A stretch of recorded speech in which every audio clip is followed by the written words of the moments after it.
share with many others. I thought it was atrocity. I thought it was lonely. Sometimes I thought it was special. But it's just another like everyone else. It's just way to be cold one day. I should accept the fact that I'm tragic, lonely, and special at the same time. No one treasure.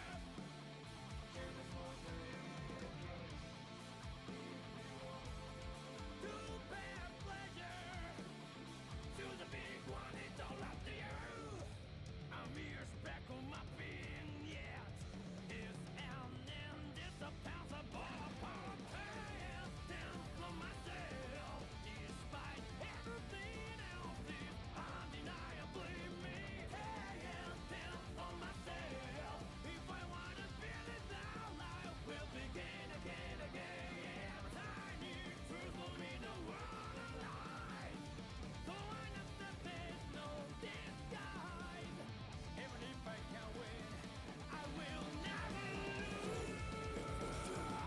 Reality side by side. Two lies into truth. That battle will rise up.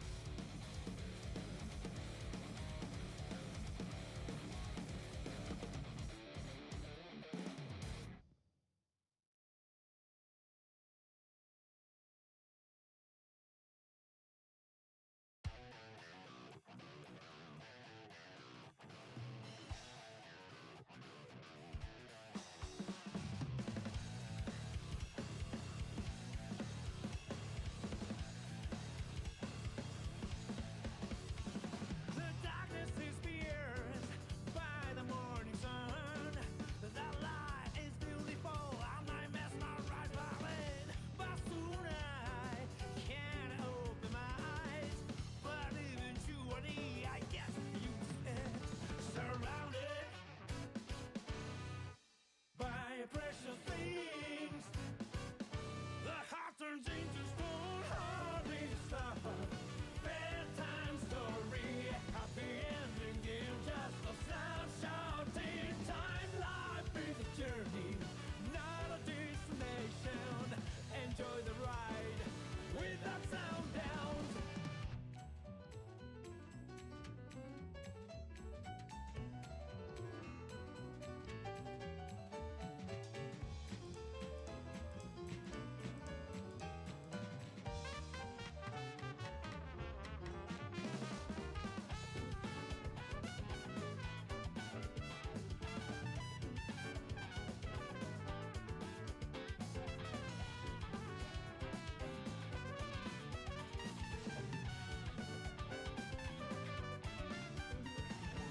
All right.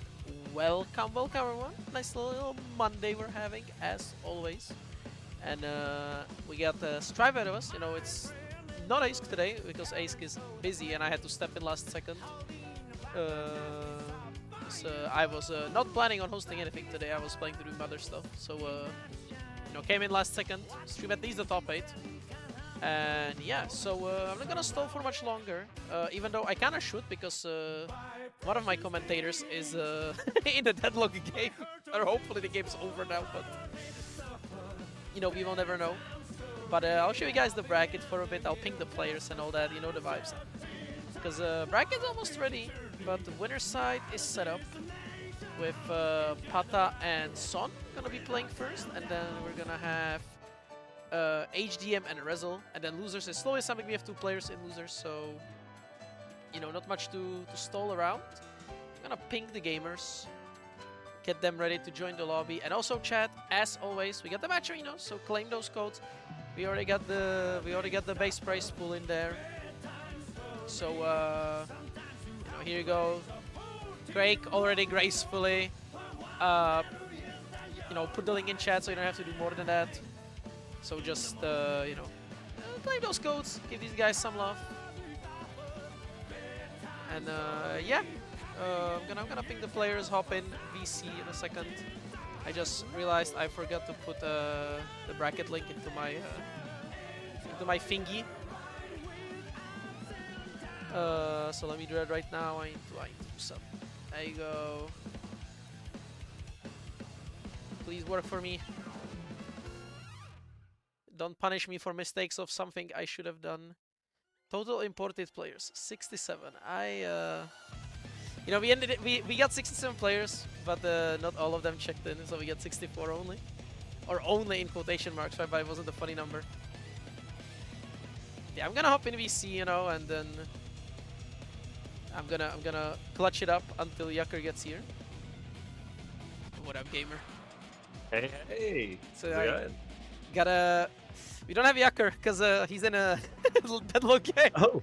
I'm gonna call him out because he was playing deadlock before he starts, and I wrote him Oh. like, okay, be ready in like 10 minutes because I saw him in game, and he was like, okay, don't go next one, and he's like, yeah, this is like the longest game I ever played. He just. Well, this is why I didn't queue up for a MOBA, because I was like, do I play an ARAM? I know it's League ARAM, but I was like, it could go over time. You can never trust MOBAs. Yeah, that's the like. It's also like in Deadlock, at least, it's very like depending on what skill level you play at, because if you play at like the higher levels, the games usually end in like 30-35 minutes, because it's one of those, you make a mistake, you get punished, and it just falls apart. But I mean, you play at lower levels, sometimes the people just don't know how to end games, so it just takes years. Yeah, So, the know. MOBA Classic. Oh, some of my friends have been picking up that game, and they've been kind of going through the same thing. I was in voice call while they were going through it over a 1-hour game. Hey, you know, if I wasn't the hosting, I would have been playing. So, you know, I'm in there myself. So I can very much relate to it. And see, Yakur is not here, so you know we're gonna run it together. The players are already here. Oh, he's damn on time. How does he do it? How does he do it? Okay, there you go. There's your stream. I'm going to the dimension, and you guys have fun. Who's not here? How dare you? Well, it's good, Yakur. It's been a bit.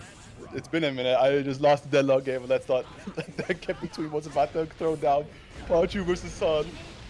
And already rough start here for PataChu, getting slammed into the corner. Air to air, stay right where you were, and there's the burst.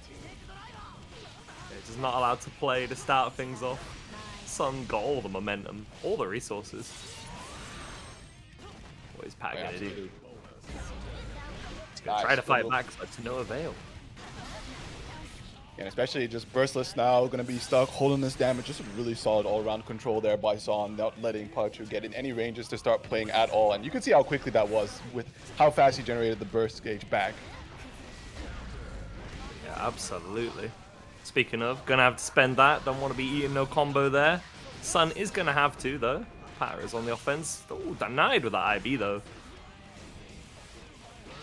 Opportunity to jump out, but look at him just narrowly going right over the 5P there. So typically a fast anti-air of sorts for Sin, but somehow just being right above, keeping the pressure going. But what a call out there!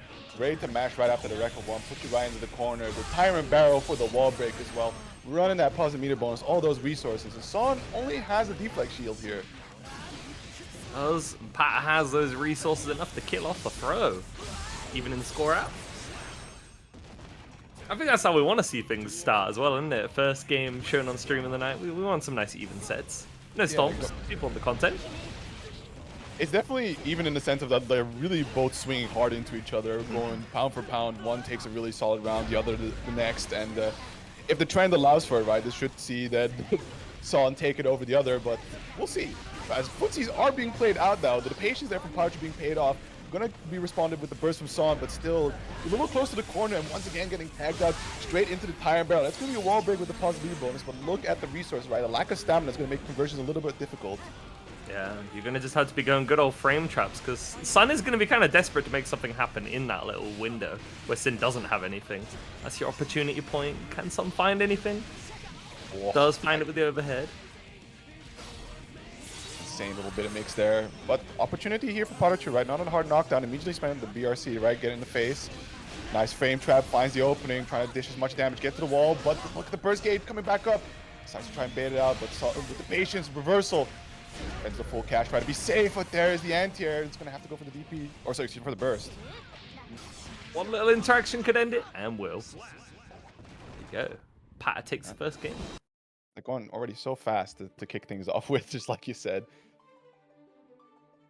Yeah, you know what? It low-key like messes with you when you've been doing something before watching it, right? Like Yeah. MOBAs and whatnot, the pacing's so different. I was playing like Terraria, and now it's Yeah. just like, oh my goodness, fighting games. Fire games, and then it's two people that are out to kill each other. It's Yeah. there's definitely some slower paces in fighting games. I mean, namely if you get to witness a Zona matchup, but these two understand the assignment between one another, right? Like definitely, Strive is already a momentum-heavy game, but with these two players definitely know how to translate that for themselves in just like such an impressive degree. Oh yeah, we've already seen like a lot of counterplay from the two. These two know how to play against each other's characters. Speaking of, get back in that corner. Who said you could leave? I.B.A was clutch, but it was just yet. And we can see Son just swapping over sides here, putting you back into the corner. Gonna get that early wall splat straight into the super. Good damage, good hard knockdown. The positive meter bonus to go with. Try to regain some of that burst gauge, and hopefully even win it. But hero burst from PataChu. He's feeling it. Can he make it happen though? Ooh, that's good though. Oh, is that just gonna be the 50, or is he gonna spend all 100? 100 wouldn't have killed. He's gonna, of course, keep that one. Too knowledgeable this one, but what a bait there, and just gonna keep it nice and sweaty, right? Confirm the hit straight into the super, deny the opportunity to utilize the burst, but not that something Son would, I assume, look for, right? Being on that last touch anyways in that round. You got plenty more ahead of you. Wasn't likely, but Pat was like, let's just rule that one out. We don't need to even think about that. Take off the table. Power on the offense. Spending the resources. Son defending well. Back to the good old jousting match. We like our sword/flag normals here. PataChu, wow, okay. I was about to say it's being put significantly to the back foot here, but finds one excellent opportunity of footsies here and immediately converts it into the RTL, bringing him coast to coast with that wall break. Generating some of that meter from the positive bonus there. Throw RC. And let the burst rat happen here. And what is that? That is a little bit of tech you do see at higher level Strive, and it does seem very useful. It's something I've not tried myself. IAD-BRC gets you around a lot more things than it looks like it would. Makes sense. sense. It looks cool. Most importantly, it looks cool. Definitely does look cool. I can imagine the BRC is, first effectively giving you a shorter air dash so you don't accidentally cross over your opponent, and secondly, if they try to react, well, there's the time stone to make sure that whatever you're doing is going to get counter hit instead.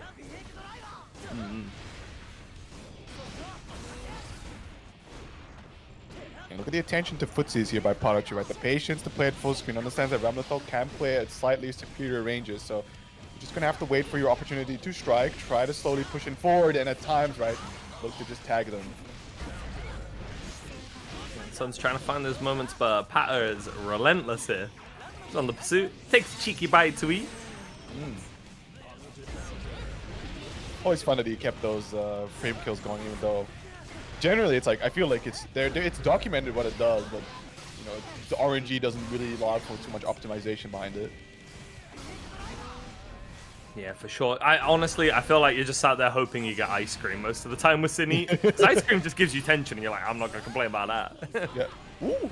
Another air dash BRC here, just trying to keep Son apprehensive. Finds a beautiful counter hit here, and just a run-up throw. RC for the finish. PataChu now on set point. Son's really gonna have his back against the wall here. And shimmy to death. Close slash starter. That is gonna hurt. Will you burst? You will not. Didn't want to risk the bait. Oh, that was the meat. That attack might have done one more damage. Might have done no more damage. We'll never know. Kind of optimization. I mean, this is just a gambler's gambit, right? Yeah. You lose every bet you don't take. It could always be ice cream. And we don't have to complain about the move not doing that much, because we can just reframe it, right? It's like, no, we got a really good taunt and a really cool frame kill. Yeah, unfortunately missing the dynamic cameras from Xrd. You can't see the mugshot anymore from Sin. But wow, what a call out. The overhead straight into the tire barrel, and with that, he's going to get the kill, win the set, while all the same denying Son the opportunity to burst. It happened way too fast to react. Oh, yeah. And that is that. That is on that. point. But to be fair, that is what we want to see from Pata. We need that man locked in. He's going to R.E.V.O tour in our match. Oh yeah, absolutely. Like I keep saying it, but every week it does inch closer. And seeing the instant air dash BRCs, I feel like some options that we are saving for nationals might start to shine a bit, just to get that practice in. Yeah, you gotta have a few secrets ready. Reminds me of that time that I think it was like Leffen swore the entirety of the Happy Chaos Discord to secrecy, where it's like we will not divulge this tech. People can discover it, but we will say nothing, right? Let the Happy Chaos counterplay come from outside.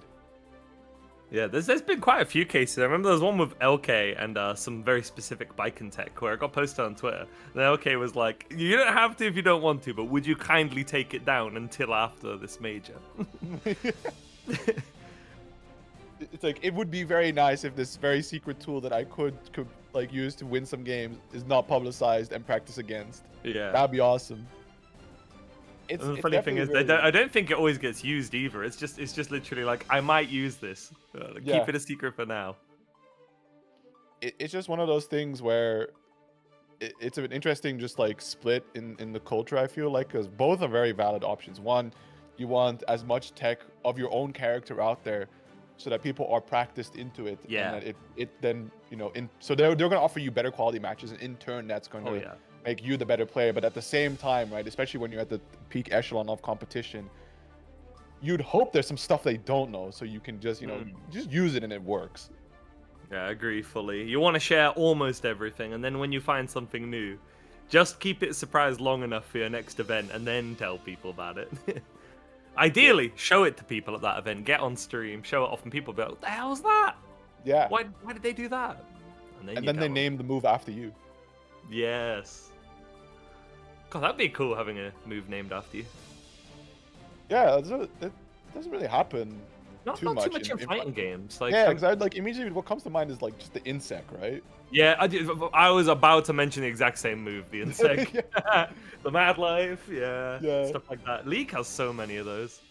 Yeah, because it's exactly that, right? But it's not necessarily like hidden tech of the character. It's just a pioneered method of play that hadn't been considered before, or just the whole style of it. Yeah. So, whereas I guess as of late, there was like Mexican cuisine obsessions with the 2XKO OS names. Oh, really? Okay, you'll have to like all the OSs were food related. Oh, nice. Yeah, this is the C9. It's interesting milestones in culture. So, generally, I feel like in fighting games, probably 2XKO has taken the more creative approach to it, because it is that overlap with League of Legends where they like to name things in a certain way, and in the rest of the fighting game space, it's just a very literal, like, just wording of what it is. Or sometimes there's this Japanese term which puts it down to one word that helps out. Yeah. Yeah, it's funny where certain terminology comes from. The one that always stuck out to me when I was new was meaty. It's like, okay, who came up with meaty? Someone was like, oh, it's you meet them on their wake up. I'm like, I don't know, man. I just think meaty sounds funny. I would not be surprised if it's one of like a yipesism, because for a while, I think at least it was like maybe in the Marvel era, being easy to open up, mix-up wise, you would be considered Pringles. You're Pringles. And it's like, what does this have to do with Pringles? And it's just, the Yipes explains, you stick your hand in the tub and you just reach in and grab the chips for free. That's it. You're Pringles. It's kind of reminding me of how many terms in like Smash just came from just like the early scene in NA, where they're just like, yeah, let's just invent some stuff. See Mario doing like jump normal? That's a sex kick. I'm like, what? Yeah. I gotta give that. I mean, it's a good segue to Smash, because I gotta give them credit for one term, which I think is just way better than empty jump throw, is the tomahawk. The tomahawk. Yeah, empty jump throw is tomahawk, and has nothing to do with T-Hawk. I like the trend online when people are just making up Smash terms and saying they say them. They're just like, yeah, they didn't say a mix-up, they say a messy guessy. Yeah, messy guessy. There was it Footsies to Spaceys? Yeah. Yeah. I They do actually have like friendlies. They have a good term for casuals. I think friendlies is friendlies. like a Friendlies bit better, friendlies actually. I is like fine. that one. Yeah. Dittos is like, yeah, sure, you know, Pokemon, it's close enough. Yeah. Makes sense. It just works. I do think it's kind of funny that a lot of it just did deviate into like a bit of infantilism, the way their naming schemes went for for some stuff. So it makes it that you take it a little less seriously. I feel like compared to like Spaceys compared to Footsies. I mean, okay, it doesn't really help in this Yeah. example because both end in E's. But yeah, mix ups and messy guessies where you're like, what are you doing, man? What are we doing here? What are we doing? Getting into game is apparently what we are doing. Hallelujah. HDM and Resil. It's been a minute since we've seen a May pull up to top 8. I feel like the last time I've seen Resil fight May, to my memory, was actually when Sun was playing May. Oh, Quite a while back. well, I mean, there's plenty of Mays around, that's for sure. So at least online. So I can safely assume that Resil isn't without practice. But you see already trying to space away, but HDM does find the quick tag into the air, and that's going to be the burst. And look at this traversal. Carefully navigating around the obstacle course that Resil likes to throw out with the errors, and just like that, getting big swings and nice counter hits. But we want to get the aggressive burst, keep him stuck in the corner. Don't want to let anyone get away from there. HDM's kind of got it on lockdown. The reversal comes out, that is going to be one dead bed. Yeah, so far, we'll see if HDM can keep this up for the set, but really impressively has been able to just make himself really small and just circumnavigate around all these projectiles, just not end up getting trapped by them, especially reversal. Oh no! That's something we do have to be careful about. We do. Resil, he does have a mission. He tries to do it against every player he plays against once. It's like a mantra. I remember him telling me offline he was going to do that at Head Stomp. He's like, I will do this once to everyone. See if he gets the freebie in there, because it's also one of those things where it's like, you play at a certain layer in advance because it's like, the assumption is the opponent is just a solid player, right? So certain tricks that you would hope, or there are certain tricks you understand won't fly, but once in a while you just never know, right? Because like maybe because they're too advanced, they haven't been exposed to a raw charge dust like that. Yeah. I mean, yeah, it ends up working because you're just not looking for it. People will be like, oh, it's reactively at 28 frames. It's like, yeah, sure it is. But when you're really not, when it's just not something you're thinking about, it's going to work every now and then. Especially back when Orange Wild Assault used to be cancelable. Doing it after that was evil. That's hype. Ooh, cross up. Still has quite a bit of work ahead of him to try and make this comeback happen. We see the goal burst, but what a close slash anti-air. Sadly, doesn't get the conversion, but nevertheless maintaining control of the pressure. As HDM is sacrificing a lot of health here, right? You did have some room to make errors, but we gotta sharpen it up and find that final touch. There's the Dolphin into the RC, and the burst not gonna come back in time. HDM closing out that first game. They just did not rush there. They like had the 100. No unnecessary hastiness. Just like, I'll hold it until I find the right moment. Slide on in there and kill you. Class act for sure. It's definitely one of those interesting gambles you can take when you have the life lead to sacrifice some of it in the approach, right? Be allowed to make a few mistakes. Of course, there's only so much room, especially in a game like Strive, where the damage can be quite high depending on which starter you get hit by. But you know, it seemed to work out. But you could see that he was slightly hasty for a bit, took a lot of straight projectiles, so it bled quite a bit of health, and it was like, okay, hold on. We need to time it a little bit more carefully rather than brute forcing our way for this finish.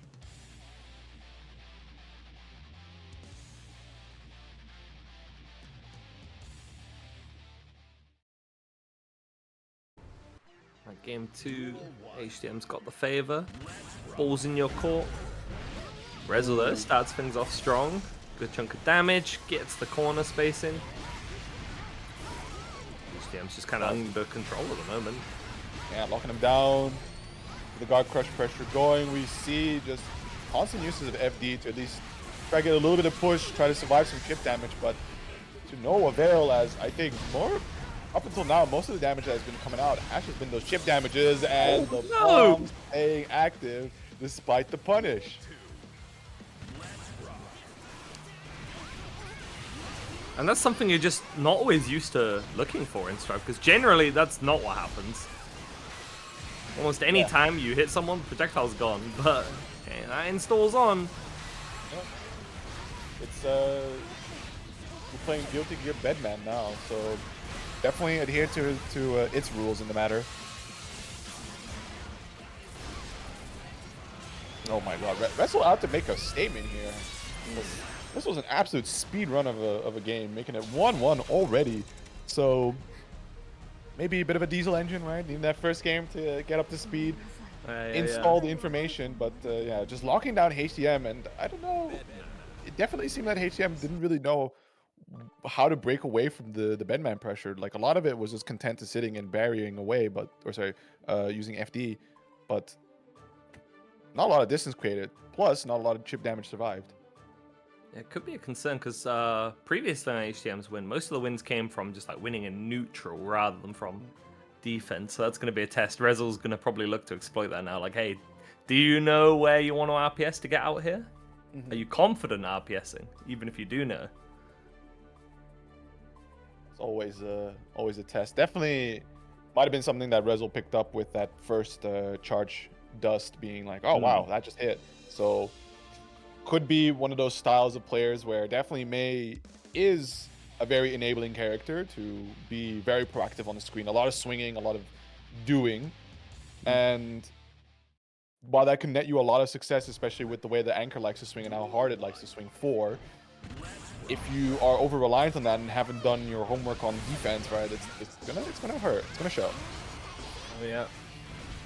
That's the burst already spent. Resil finding the anti-air close slash does drop the combo, but still balls in his court. Resources going 50 up of burst intention. HTM just trying to find somewhere to press here. Resil is being cheeky with that meter too, just holding it until you get here. It's confident to use it. Oh, yeah, even if it drops, just keep him trapped in the corner, chip damage them out with a perfect as well. Resil just being complete, absolutely brutal.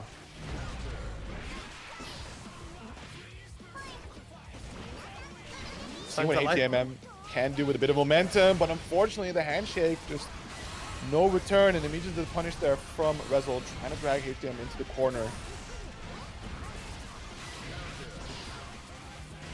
It's like HTM just kind of trying to create the space, so we saw the IBFD. He does want to just kind of stick to that neutral range and respond to a fireball or whatnot. He ain't responding to much here though, he's stuck in the corner right now. Big counter hit on the 2H. Fortunate wrong guess there, but thankfully for HTM's case, there is not enough meter for the finish. So one last chance at interacting. We do find the knockdown, and this has been a position that HTM can most certainly make something happen. He's going to claim the burst here, but at the distance that they're at and with the slight life advantage that Resil contains, right, he can just comfortably sit back and just barrage you with these super projectiles from the install. And when this one expires, he's going to throw another one. He's going to do it again. Oh, gold burster! HTM. Whoa! What a lifeline.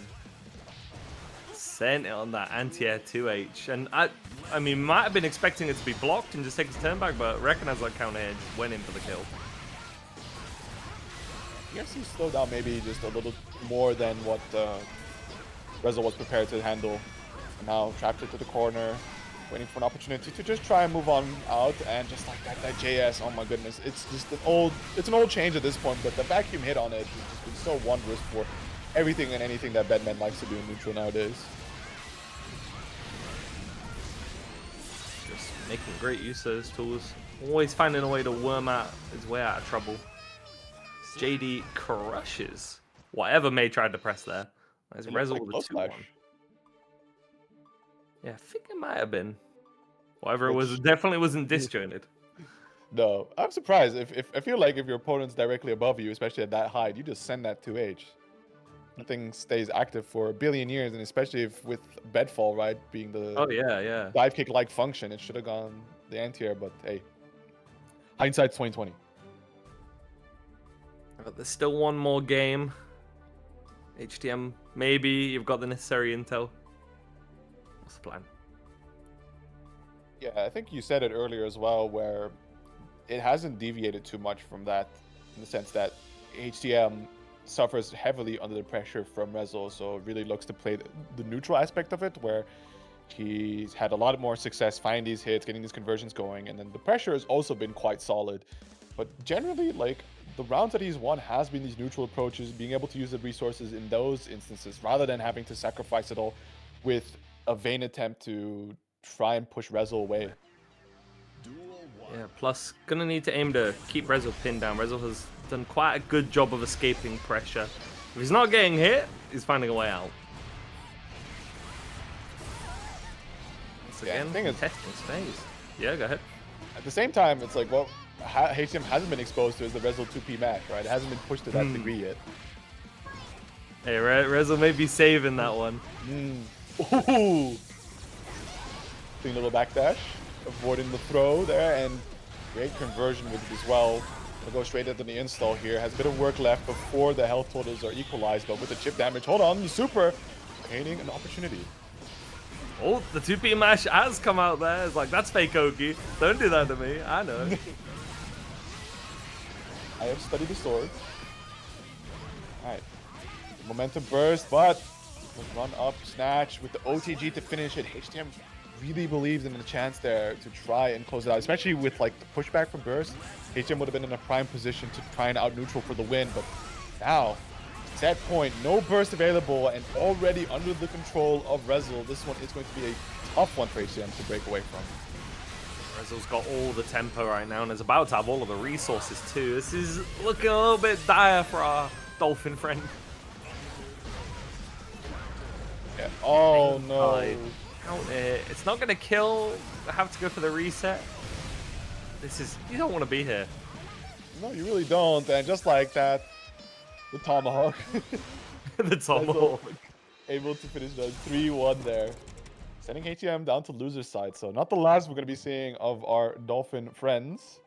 But Resil with a very, very confident showing there towards the end. Just... It seemed like there was really no answer there for HTM. Wow, that means winner's side, you got get the iconic Pata versus Resil matchup. And let's see how losers looks to be shaping up. There's Goose versus Scar and Epic's Dust. Oh, I haven't seen Epic's Dust in a little bit. And Goose has been showing up again regularly again, still on the Johnny. Then we got Alexiad and Scripto. Well, this is like a blast from the past. That's gonna be good. I completely missed out because Scripter I've seen before, and it's always I think it's definitely a blast when Scripter gets to make his way down to stream, right? Because it's a very specific style of soul. I won't spoil it for the uninformed, but it's always truly an absolute blast to watch. I do hope to see that again, because I think that is one of the salties I remember the most. When Scripter bought the soul and did what he did. Yeah, like the Scripter's breakout performance. I think the craziest part as well was everyone was kind of wondering after that one, where did Scripter go, right? Kind of going MIA, because you figure with a performance like that, he'd want a repeat challenge and just show off he could go further. And it turns out he kind of went Kaioken for the bracket as he was immediately hospitalized afterwards.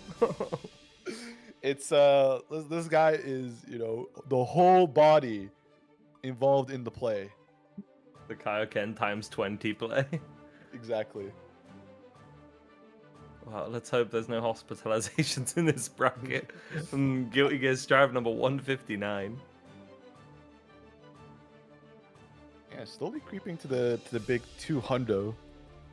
I wonder if we're gonna do the thing again. Like 199.20. You know, given the fact that Ratch is taking over for Ace today, I feel like that's going to be the case. We're gonna have a bunch of point events, or decimal events before finally the big 200, which is, well, I mean, to be fair, right? Like Ace does like to plan big shebangs around it, so it does need to line up for a lot of the big and key players of Salty. Bossman is a busy man. Yeah, nevertheless, appreciate him holding it down. It's definitely very impressive stuff to consistently, or as consistently as possible, and really, right, like finding every avenue or exhausting every avenue to get to the weekly happening before finally deciding to call it off in the worst cases, right? For a game that is, he is a Virtua Fighter / Tekken guy, and he's out here run the biggest EU online for Strive. It's definitely hats off performance. Absolutely. I guess also a shout out to the players. I mean, in terms of entrance, things are still very solid. This game's lasted quite a long time. Yeah, We've got I 2.0 on the expect, horizon, as everyone loves to mention.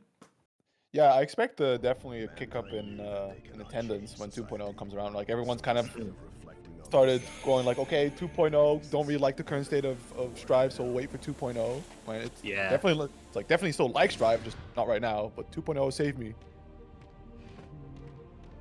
Yeah, I can relate. Look, my my modus operandi at the moment has been like play offline. I just go to my local, but Yeah. online I've been pretty quiet, other than hosting tournaments and whatnot. Yeah, that's fair. Because like, if anything, I think the most important part, aside from people just enjoying the game, is the ones that they made along the way. But right now, we're dealing with the meeting between Goose and Skarn.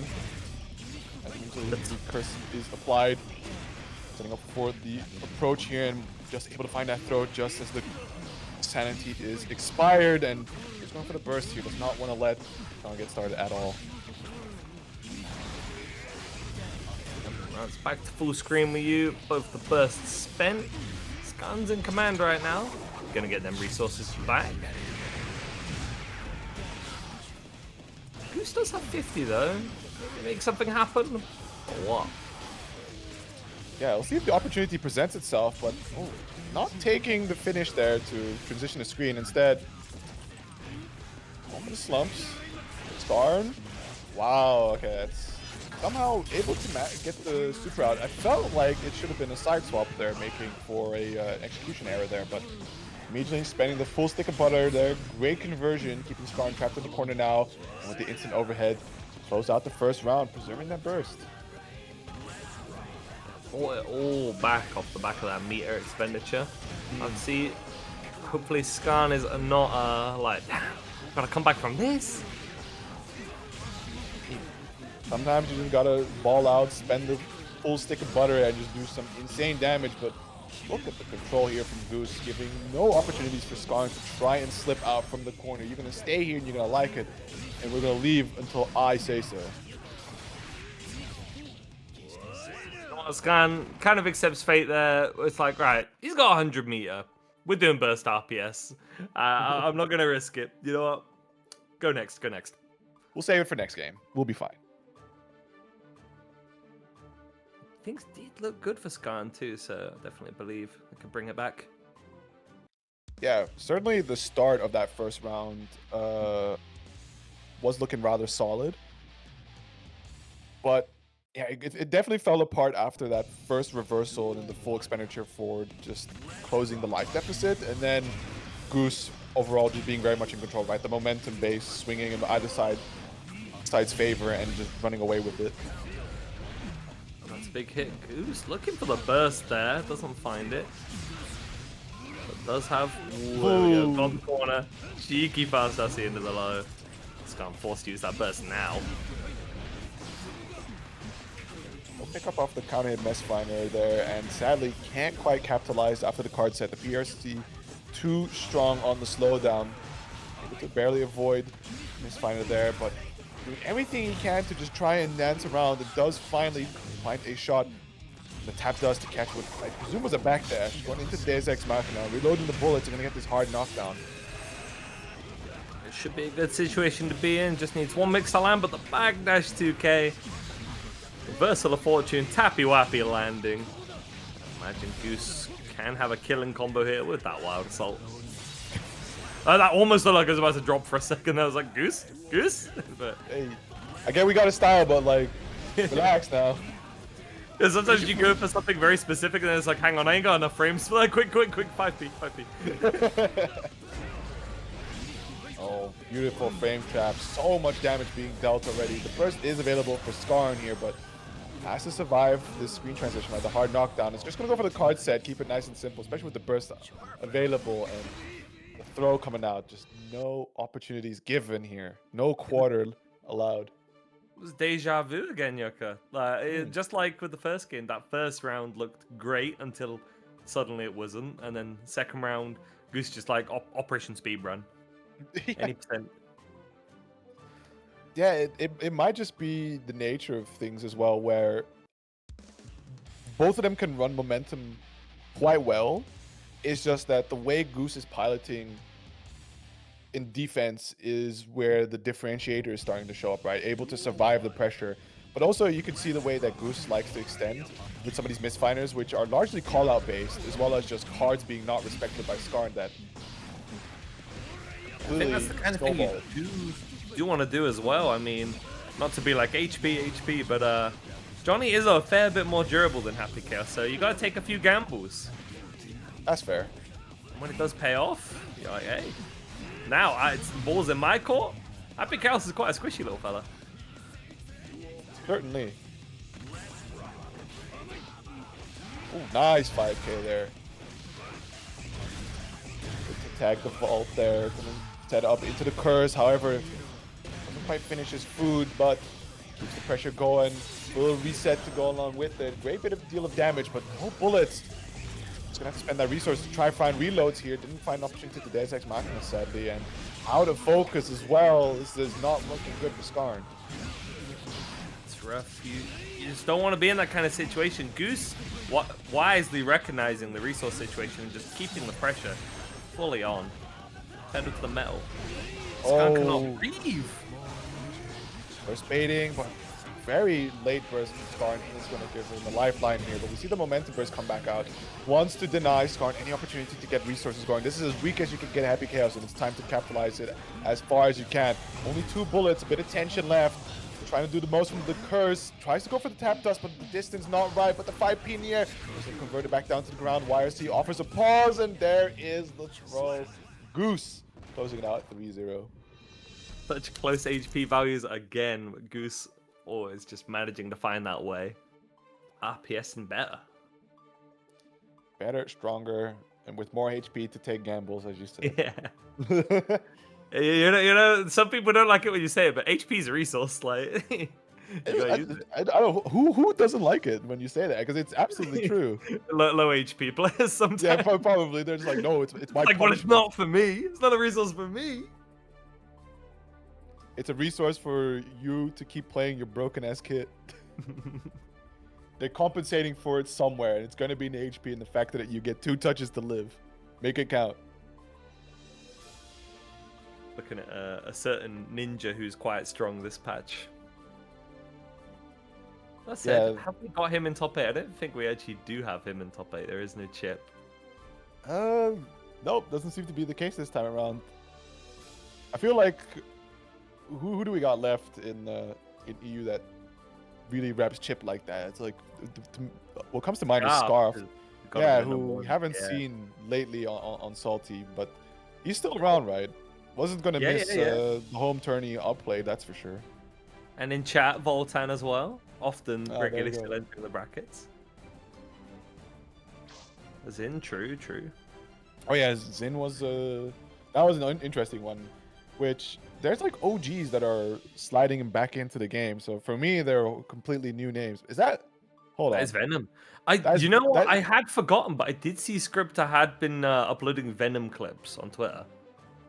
So I'm seeing. Okay, I'm interested because I've kind of been enjoying watching like good Venoms recently. So I want to see what Scripter's like in-game take's going to be on this.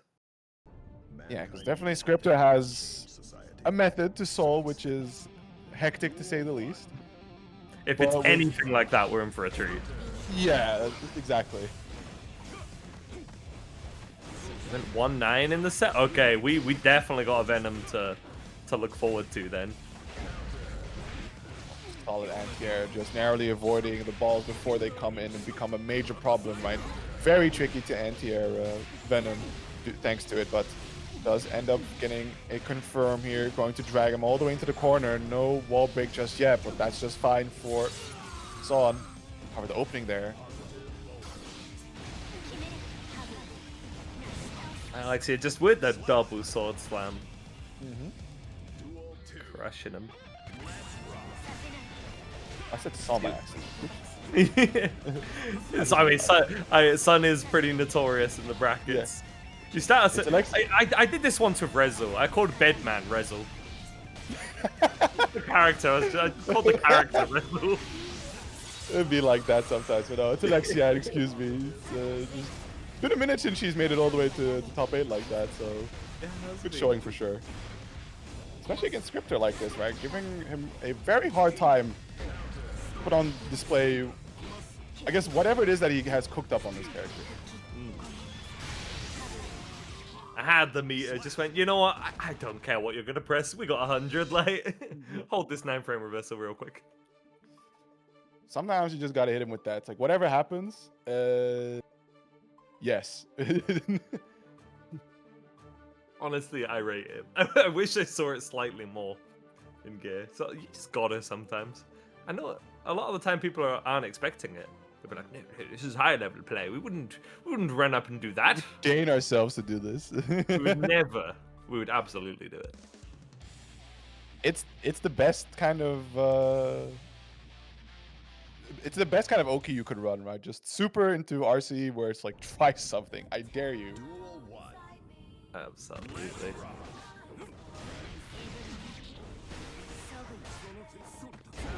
Ooh. Nice shimmy there. Forces a burst out of Scripter. Scripter now just trying to find a good opportunity to really get something established.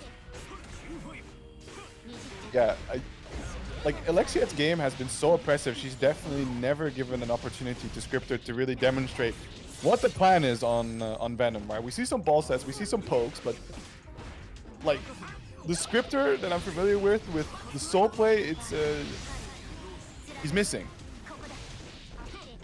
Yeah, do you know what? I think that's a good plan, really. If you're like, what is my opponent going to do? Just don't let them get to a stage where they get to do it. Venom does need to set up. And he's not exactly going to outzone Ramlethal. She can always contest a zoner. Oh. Unfortunate, getting hit by that ball, though. Yeah, I do like that play from Scripter, however, right? Just go into the Dark Angel, immediately just throw out hitboxes into the air. Because the ground is covered. Now you're just going to make sure that they don't end up jumping over it. Back into the corner for now. These IBs, clean as always. Scripter, definitely been known for those. Especially with like how brutal they are to pull off in Strive compared to predecessor games. But, Alexiad getting a bit of her footing back. Trapping Scripter into the corner, narrowly avoiding the punish, but we see the stinger creating a bit of space. But still, that far slash, ever oppressive, just so capable at controlling the space. 100 meter. Oh, Darrow grab. Slides on in there.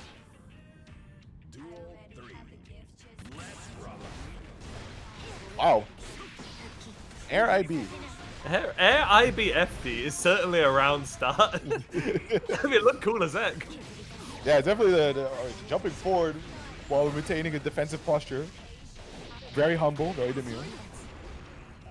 I saw that cheeky little burst bait there. Scripter's on the lookout. Scripter trying to get a little something started here, but Alexiad take it to the sky, just trying to dance around a potential usage of the set ball there. Now having Scripter trapped in the corner, making sure to use the cat scratches to escort him back down to the ground. A quick mash, and on the next hit, it's just going to go for the burst. It's suffered in the corner for too long, but Alexiad isn't done with you just yet. Scripter needs to find a way out. It's a bit tricky. There's no burst as a backup, only 50. Back to the stinger. Just trying to keep Alexiad away. Better fireball. Gonna win out. Oh. Yeah, the Carcass knocking down the jump, and unfortunately getting a little too greedy there with the air-to-air play. Baits out the burst on top of it.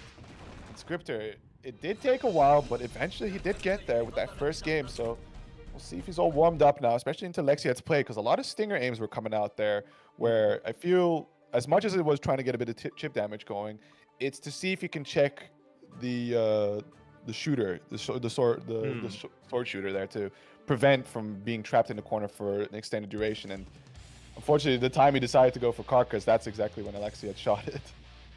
And of all things I expected to be paying off, those Dark Angels were really the ones that like caught Alexiad scrambling.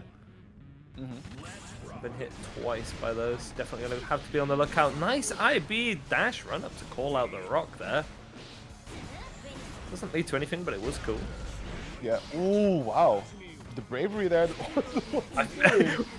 Was that maybe the command grab that came out wrong? Listen, if the recent lingo I'm following online has anything to say, that was a frame log. The frame log. Yeah. I learned what that means like literally a day or two ago. That's what we want. There you go. You're all caught up. I am.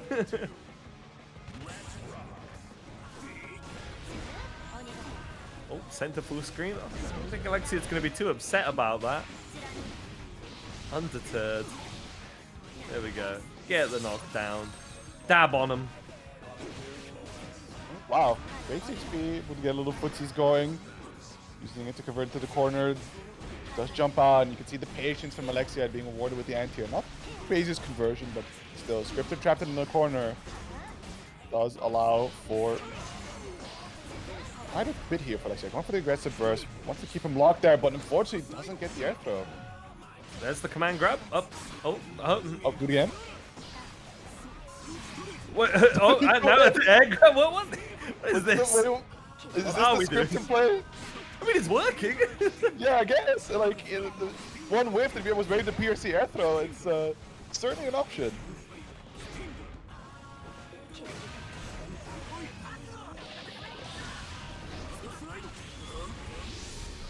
Here we go, Dark Angel. The lockdown, the PRC for additional frame. Try to go for little schmicks, but Oh no! I guess that's... Whoa, wait. Okay, yeah, sure. Just Carcass made the wrong way and still pick it up, I guess. These dark angels are turning into a demon here. Actually mogged. Oh my god. I guess this is what we come to expect from Scripter, I suppose, is where the command grab he's throwing out on Venom. You know, there's more combo potential behind it, but hey, why not just blow up your opponent's mental and just do it 3 times, no combo? I mean, you're not looking for command grab, nothing. Command grab, nothing. Air grab, like, who does that? Scripter does that. Only a scripter would do that. Oh my goodness. That's gonna be in your head now, though. Like, you're thinking about that. You gotta make sure you don't. And Yeah, who Scripter's knows? in control of the neutral, isn't that? Yeah.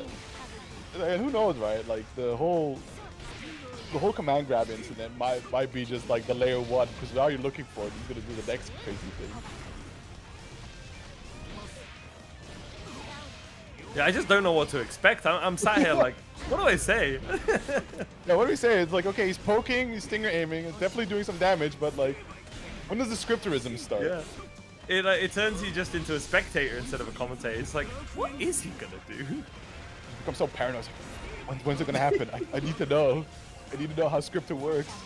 Yeah, I'm like waiting for something here. As he's exchanged, the JD finds his mark though. Alexiad now down a set point for Scripter. What's he gonna do? Friends, or anything to believe, what we believe, right? Just go for some far slashes, go into some stinger aims, right? Life is good, but 6K. that's a big hit. See, 6K counter hit just it wasn't on my table. Yeah. And we're setting up balls. Looking for something here. Burst baiting. Back throw incident there. Much needed momentum shift for Alexiad. Another throw. So grappler angle look good. Blocks there on the tap dust. Alexiad willing to spend, try to keep the pressure up, and finds another opening thanks to the tick throw, the rock. The pressure keeps on running, and Scripter struggling to find an opportunity to break away. Was definitely looking to dash forward and try something. Was able to block in time, but nevertheless couldn't quite make it happen. The hero burst here feels like close out the set right here, right now, despite the life deficit, down to one final touch, but Alexiad is going to stay alive. A crazy sequence of events there. Oh, see, after wall break, tap dust, wild. Alexiad seems to have found a footing. Currently got Scripter under control. Seeing though, just like sees the I.B. and is like, no. You're not grabbing me off this again. Whatever that is, no thank you. I don't want any of this. Whee! I'm flying. Oh, and it works. having a bit of trouble here. Also, just you see challenges and attempts to just try to get Alexiad under control, but being a bit too hectic. However, as I say, under control, eating a whole lot of balls does not do well for your HP total there. And just, I mean, you're just wary now. It's like, is he gonna press Dark Angel again? Fast RC can probably kill, and does so. Perhaps you spend so long thinking about that Dark Angel, you just don't think about that. It's Scripter just filling the screen full of stuff to be concerned about. I feel like the scariest thing we've seen from Scripter was such a non-factor in the entire overall set, right? Like the triple command grab was definitely an incident that had no payoff. You just sit there and you think about it after. You're like, why did he do that? Why? Just one of those mysteries that like he leaves you with, where 3 times he says, "I could have done more damage, but I'm benevolent and chose to spare you." That's something else. But speaking of benevolence, let's tap into some kind-hearted spirits from the chat here. We got Matcherino codes for the knowers from last week. The Salty guy was asleep at the wheel, but this time he is live and ready with these codes, so make sure to claim them. There's 38 left to be claimed. I see the Matcherino link is in chat, so that's simple action of just clicking on the link, heading on over, hit the claim code button, sign in if you haven't done so already. Once you complete that process, you'll contribute 25 cents to the prize pool. The Uma Musume in the back there, the key jangling, right? You can't miss this. Hop on over. Grab a quick drink. I'll be right back.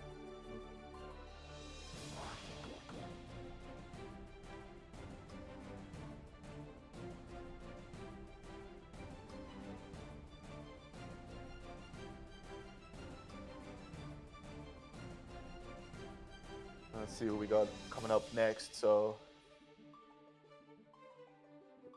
my confusion earlier being paid off. It is going to be Son back facing off against Goose. Enjoy ourselves another longer range matchup. Followed that by HDM versus our recent winner, Scripter.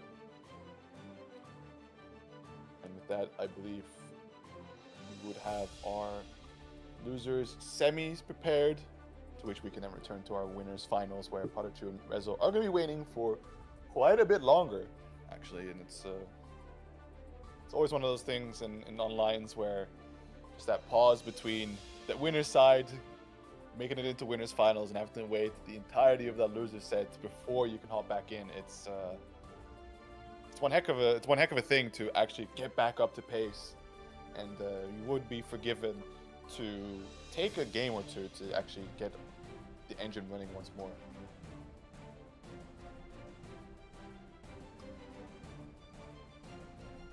Next time I have 4 matches with experience versus Venom. Yeah, it can be tricky to get experience against Venom, in fairness. He still doesn't have the biggest amount of rep. Yeah, it's just one of those things I feel is kind of a struggle when you start releasing characters later into the life cycle of the game, is that at this point you're essentially asking people to forgo their mains, right, and convert. And when the character comes out in a weakened state, it takes a certain special someone to really look past that and say, I'm all in. Like another example I can think of is like you're dealing with PataChu's Lucy. How are you going to be ready for that? Who's playing Lucy at high level? You're just told, no, don't worry about her. She's not that crazy. Don't worry. And that's how they get you. Yeah. Lab against low tiers. Lab against them. Find that one low tier player. Get him to do the things the character does. Yeah, I'm surprised to see Son on the Slayer here, forgoing the Ramlethal. Definitely a matchup decision. I would wager. Yeah, this wasn't on the table. I knew about the Sun May. I knew about the Sun Happy Chaos, but the Sun Slayer. Is this secretly Shangbadan? On an alt? Who knows? Doesn't look like Goose is too concerned, but maybe he should be. Slayer back in on the action. It's one good hit, realistically, from either of these two. JK side swap. That late air dash fantastic stuff. Really, just trying up the timing from Son to get the angle going. The backdash away from the card and cut. Just like that. Footsie's gameplay, we see Goose going for the 6P and immediately the bar slash punish. A great deal of damage. Unfortunately, no hard knockdown just yet, but a solid lead here for Son to work with. Oh no! Not what you're expecting. See that though.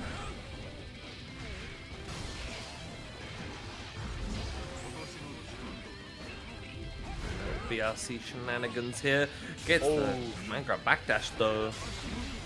Oh my goodness. Tap dust, the RC for the conversion here. Gonna bring him all the way to the other side of the screen. Card is ready. Matches the backdash. Goes straight into Scoopy here. Gonna go for that hard knockdown, but has to be careful. There's quite a chunk of resources available for Son, especially that burst. You can see keeping the combos rather short. Just wants to deploy out the card. See if he tries something, maybe just a mappa of sorts, but go for the late burst. We're seeing so many IAD shenanigans today with RC. Whether it's flying downwards, Alexiad flying upwards, or Son flying into you. Everyone's on that train today. It's the theme of the night. Has there been new Twitter tech floating around where everyone's like, oh yeah, we can do that, and then they start labbing it out and incorporating it into their game plans? See, it's been about for a bit. It's just, I feel like normally we just see like maybe 1 or 2 players repping a specific one, but we're getting loads of it tonight. Always a treat. Fun. I better lab it. I better get back on the game and lab it, and I'm getting tempted over it. Well, whatever you do, don't post after our quick tour, right? PataChu needs it. But true. If I do anything for Sin, I'll let Pat know, and I'll be like, it won't be public, my liege. Oh dear. Well, you know the drill. It wouldn't be a Guilty Gear Xrd Online tournament without this happening at least once. Yeah, it's see, I don't want to jinx it, but I'm gonna. Where I feel like we haven't seen the desync in a minute. I don't know if they've actually addressed that. That one. Yeah, no, I've not seen that in months. So that one seems to at least be gone. I'm so happy. It was very annoying as a TO. Yeah, especially because like right now it's just a clean disconnect, it seems. So as always, some funnies going on between the connection. That it just craps out once in a while, and then that's, we all move on. It's the nature of online brackets. It happens in just about every single game, which all the more goes to show, right? Pretend you're offlines where this for one doesn't happen, and you get these great people. Especially go meet your local grappler players. Yeah, this is always the most positive segue. You can just be like, listen, it's got some issues, but just go offline. They're great. Yeah. You can actually block that overhead. True. Well, unless you're on base PS4. Oh, just hope your offline isn't using base PS4s. It probably won't happen, but it could happen to you, and if it does, yikes. Power to you. I had to do that once at one single event. Oh, it's like playing underwater. Oh my god. Horrifying.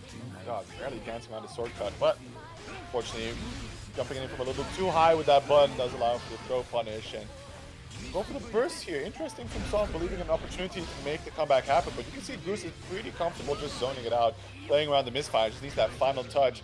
And that close slash anti will be the one, and Son, sacrificing the burst immediately later in the round, is going to go into this one next to no one available. It'll be tricky here for Son to get any momentum back for a while. There is no resources available whatsoever, and Goose just owns the field right now. And dominating the pressure too while at it. Cashing out here with the super, gonna lay on the hurt even more. Carl's got that hard knockdown. First gate is slowly eking back there for Son, so there might be an opportunity, but what a call out, my goodness. Indeed. Can Son make that momentum count? Oh, getting clipped in the ankles. First comes up. Goose is looking for it. Doesn't find it, trying to control space. Son does find an angle though. Instant wall spot with the bunker. Hard knockdown. What are we gonna do?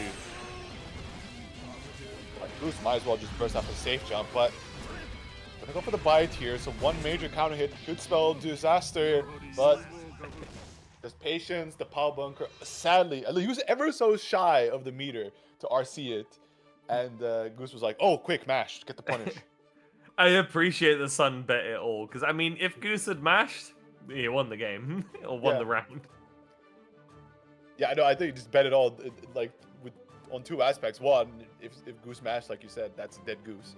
And the other was, I think he was hoping that on block it would have generated enough meter to RC. Oh, and there's the May. Just. Oh, well. It has been a while since we've seen that Sun. The Sun May was quite dangerous though. It was one sport out in the, well, I guess not that distant past, against Resil. Sun used to have a little bit of a Bedman problem. 4 out of the May. Paid off somewhat. Pretty good. Sun does have a solid May. Goose doesn't look phased yet though by that. He's kind of running the game plan. Goose seems very informed on how to play out a lot of these matchups. Especially the way he likes to play Johnny, just a lot of timing and spacing played around misfires, making it very tricky, and then you just have that instant overhead, right? The nuclear option to just open them up. Sadly, not enough to find the killing blow just yet, but one touch should do. We see the bar slash quickly, just in case maybe something a little too hasty happened post wall break, but now just trying to back away, find a bit of a space, to let the long sword normals do the talking. Man's playing like his character never received a nerf, but Sun gonna get that comeback. Now, this would be a crazy angle. Reverse sweep on May? That would be something. And definitely, I think we got the time for it. The previous sets blitzed by so fast. Speaking of, Sun, immediately Goose getting that wall break. Reversal of Fortune, first used. A lot of resources for both players. Oh, the PRC come down clutch there, but very expensive super indeed. For just still to be comboed, the wall broken, thankfully no hard knockdowns, an opportunity for Goose to challenge, finds that close slash in the back dash, but as he tries to dash in forward, gets back thrown incidented, and the last chance, Goose on the wild assault, opportunity to mash, has to watch out for that 50 bars, should go on the side to reversal, but the wild assault trying to drag him all the way to the other side, wants to smix, blocks the TK miss, find it back in the way, finds horizontal, looks for the throw, and gone. I mean, with the round lead as well, you can take some gambles there, just constantly jumping out of every option on the dash in. It pays off. He's back in the game. Wait, no, IML, they weren't base PS4, they were pro. I was at most of those majors. They were pro, don't worry. If it was an Aqua Tour event, they're pros. Yeah, I think even for crossover, Blue went on a mission to make sure to hunt down as many PS4 pros as he could. And if they're not on pros, they usually use PS5s on the PS4 version of the game. Except for, I think, EVO uses the PS5 version of the game. I know that Blue just refused PS5s because he didn't want melted book adapters. Oh man, honestly, I think the PS5s were actually best handled by Headstomper. They were swapping them things out and letting them cool down. Yeah, if I'm not Seriously, mistaken, Headstomper Headstomper had twice the amount of PS5s than setups, just for the sake of swapping them out. Yeah, they had that stuff covered. And to credit, I don't think anybody had a melted USB. At least in Strive they didn't. Maybe, I don't know, one of the other games did, but it's all good on our end. Speaking of all good, Tons has been in a rather comfortable position, at least life lead wise. Now, pulling the pressure from Goose, good throw tech, and flying out with the Dolphin. It's that last touch, and the 5 PM here is going to do it.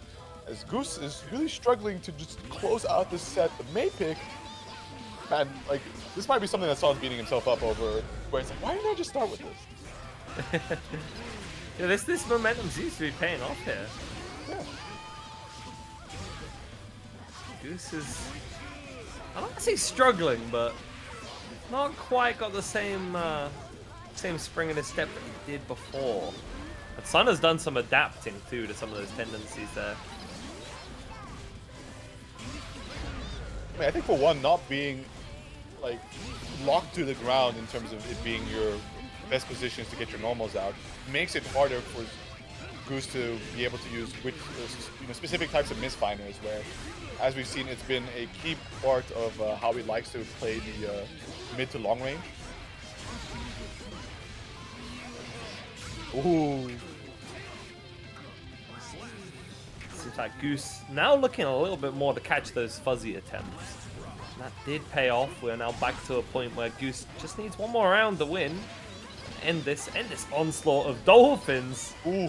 The sun is just speeding around. That things up. Alright. Nice and hectic, make it very difficult for Goose to actually have a solid and consistent plan. The back throw does another. Tomahawk. Love it. It's such a cool name. It's just Tomahawk. It's a good one, I'll give him that.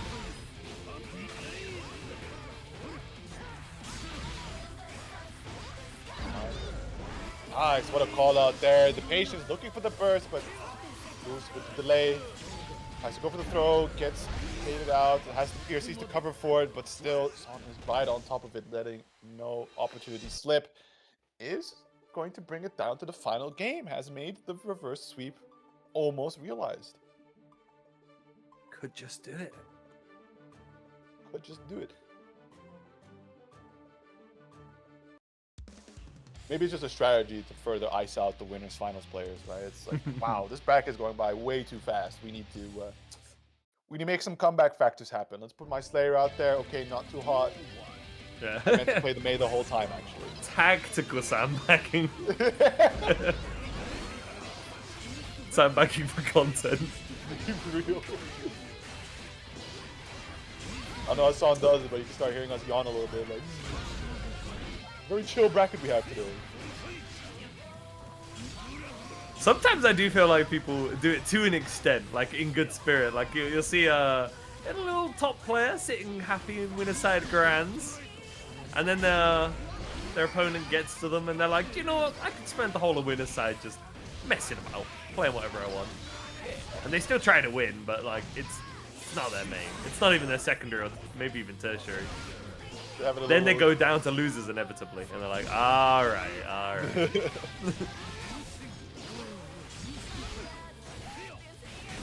my goodness. Okay. Goose, now, it's been a minute since he saw the set point, but it's finally back at last. Reverse situation looking pretty even between the two, and one instant backdash avoiding the throw. On the card set there, so he's going to keep the momentum running as he pushes Son close to the corner, but that is a big starter, and look at the difference in damage. Yikes. Just gonna hop up there and set the card. Needed a moment there. Charge dust. That's not gonna work. Son is reacting. Fully switched on.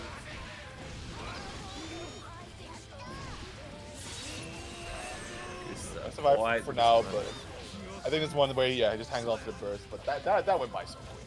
Like, well, final game, final round. We'll see how it here goes. we are.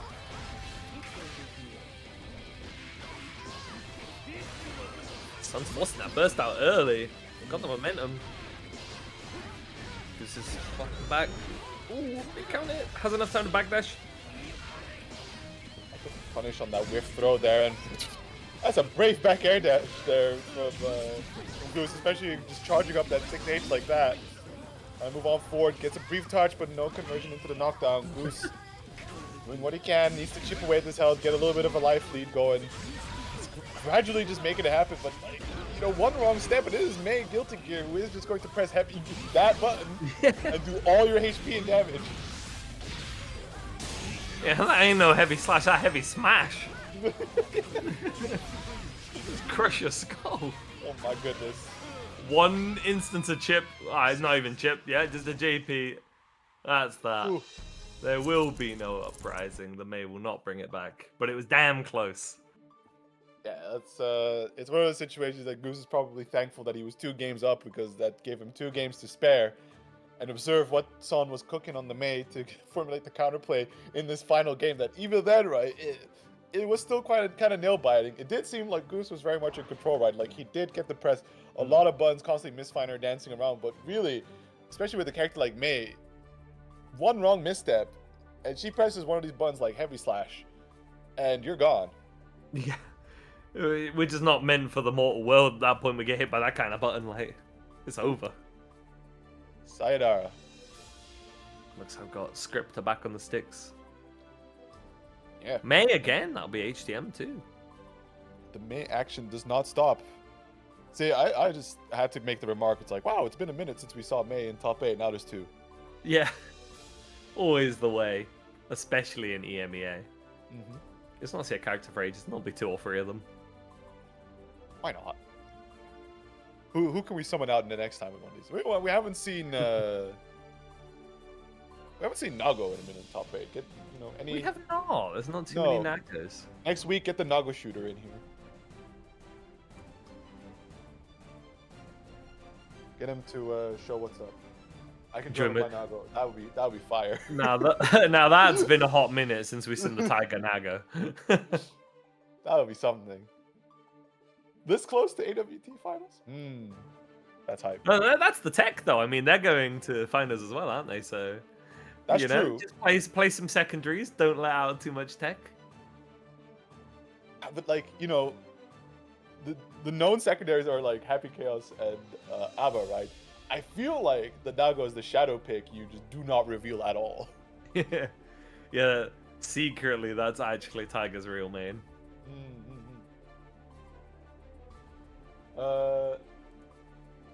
Maturino mentioned. Right, refresh your page. There's less codes than showing. There's 34 codes left to be claimed. There we go. Yeah.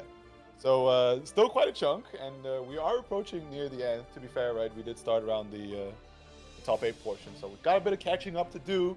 So get caught up. There's definitely plenty of us here to get this sorted. So up on over, right? !Maturino. The link should already be somewhere in the chat. Hit the claim code button.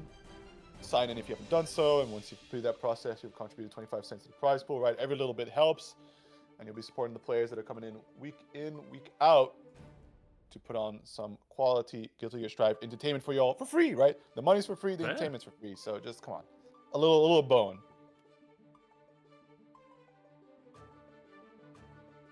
If Pata wins, he could get himself some nice Korean food. What is that, AWT? Use that money, put it aside, get some kimchi. Ooh. Speaking of food, I would love some Korean food right now. See, I was talking about events that are like offlines that I plan to attend, and like we got a group of us in the Netherlands. We're looking out for UFA. So UFA is a cool event, but the secret tech in UFA, I might be divulging a bit too much here, but if you get the chance, right, order from Uncle Bumpy's. You heard it here first. It's a Jamaican grill restaurant, right? That place is phenomenal. It's got the greatest chicken and homemade lemonade that is insanely delicious. I'm already like watering at the mouth at the thought. Like, this is why I'm looking forward to UFA. It's an excuse to be in Paris to order that Uncle Bumpy's. Man, that does sound good. I wish I knew about that back when I was at UFA 2 years ago. Hey, we hit the hotel. Like, that's the plan for this year, right? We hit the hotel. If it's a 3-day arrive that Thursday night, order that Uncle Bumpy's. Oh my goodness. And they deliver to really late as well. That's the fire part. That is one thing you got to watch out for too at UFA. A lot of the places just like randomly close for a while, then they reopen and they close again. That's true. Caught me out a couple times. That one did. But they got good food trucks outside, so They do got good food trucks outside the venue. Yeah. Just get stuff from the food trucks when you're at the venue. This is good. I had a soul bowl that was rather nice. I tried a bit of everything there. I think I had like each day I took something. But, yeah. Especially the commentary privilege of getting the free food coupons. Hell yeah. Oh damn, nice. Yeah, they treated me kind of nice for hopping on just Xrd. Oh yeah. Yeah, I'm very excited for because technically, like, it's the start of the new year, but technically it's the end of the tour season. But Essen Crash already got announced, and the signups are open.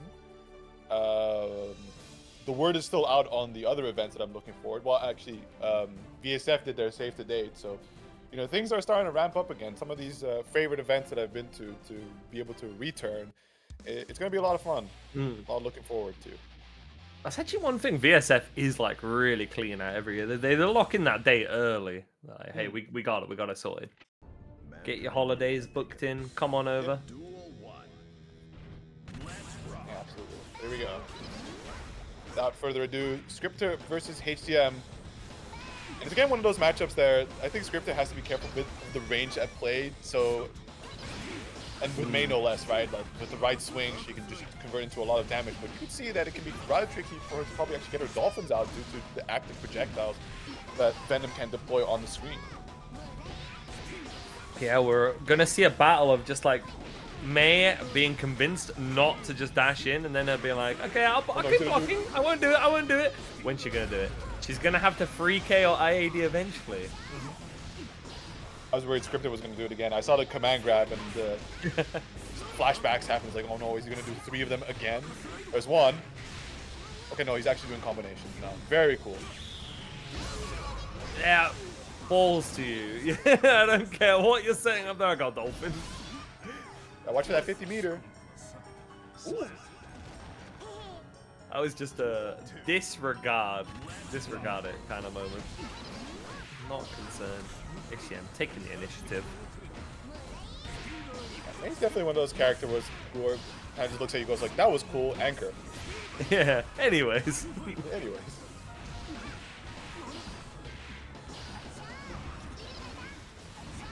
Script's on lockdown at the moment. Cannot leave that corner. Oh, fortunate PRC there, but the run up 6-speed creates a bit of a brief opportunity. You gotta be careful swinging into May, especially with the life deficit Scripter has. But finds a few good openings here, goes straight into the Dark Angel. Going for the burst there towards the end anyways. Wants to close it out here, not bring it into another round where Scripter might potentially be in greater control starting things off with, but stands right. See that final touch, playing around the projectiles. Has to be very careful, but the tap does just barely able to catch out. I don't know what, but it did work. It's devious. I mean, you just don't expect that. Venom's getting the stuff set up, and then he's like, actually overhead. Hold that real quick. Speaking of good chunk of damage, HDM lost 50 already. Not allowed to play. Stinger. Pains it. 6B. And yeah, back to the corner. Slow walking. What are we doing? Tries to run up command. He's having a bit too much fun now. You gotta be careful. This is still May Guilty Gear, right? One solid press, and that's the very carefully crafted life lead that you've built for yourself disappears in a flash. He's doing the Resil fadeaway as well, or the Plime fadeaway. I think Plime did that one first. Backdash, fast IC projectile on Venom nonetheless. Very cool indeed. So you can see, I can start to see the vision a little bit here from Scripter Venom, especially that that one sequence, constantly just throwing out stingers and then just mashing out 2 S's, prompting I think HDM to build enough confidence to go for the air dash. At which point Scripter was like, "Ah, you've activated my trap card 6P. Hold this."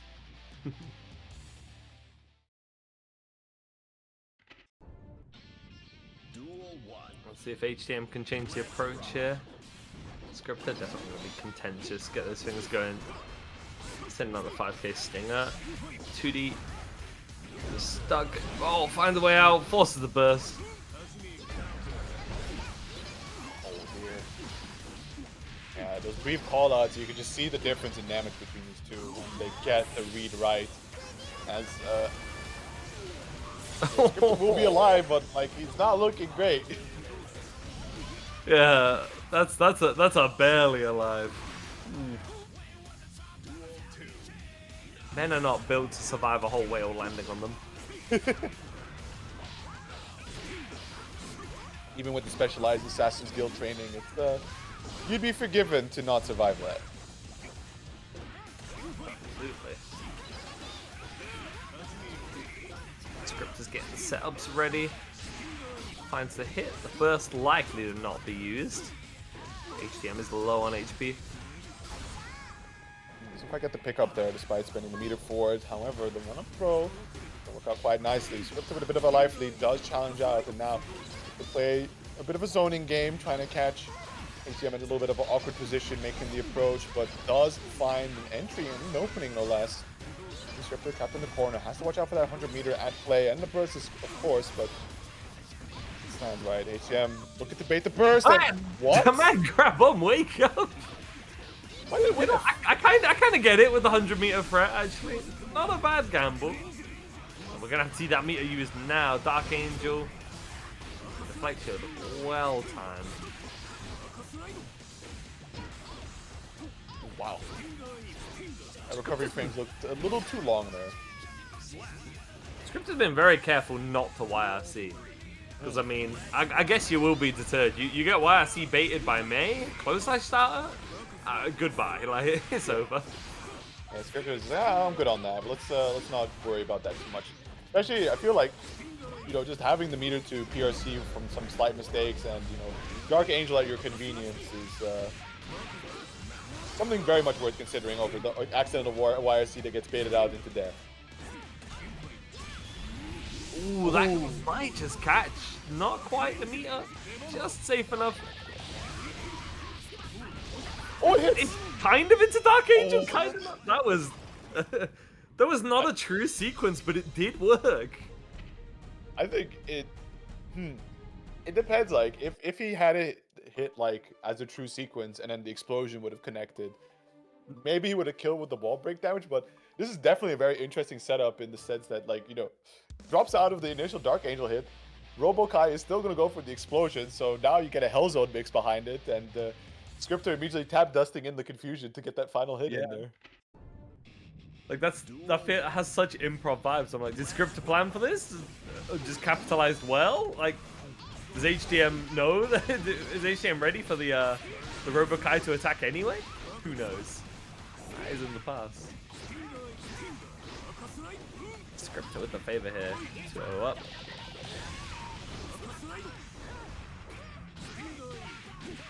Oh yeah, the wall bounce Stingray coming back.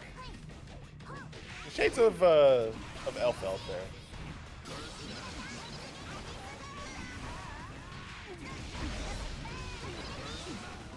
Catching the back dash, trying to bait out the burst, but Scripter with the patience. He's gonna get one more lifeline thanks to that. Find and make something happen, but HCM making it very tricky to actually anti-air, just dancing around all these normals and just barely getting these punishes in. Yes, W on board, cheeky ball set there. Not going to be punished, so Scripter's happy for now. Keeping HCM at bay. Compared to some characters, you're not too upset in this situation as Venom. Just getting those little hits that are mounting up, getting control, making sure you're not blowing up. HDM though is finding an angle to perhaps get something inside. Not quite. Oh. Dark Angel time. Trying to jump over it, but barely catches you and gets a side swap off of it as well. Not going to get the full conversion. The explosion does hold it down. However, HCM not deterred.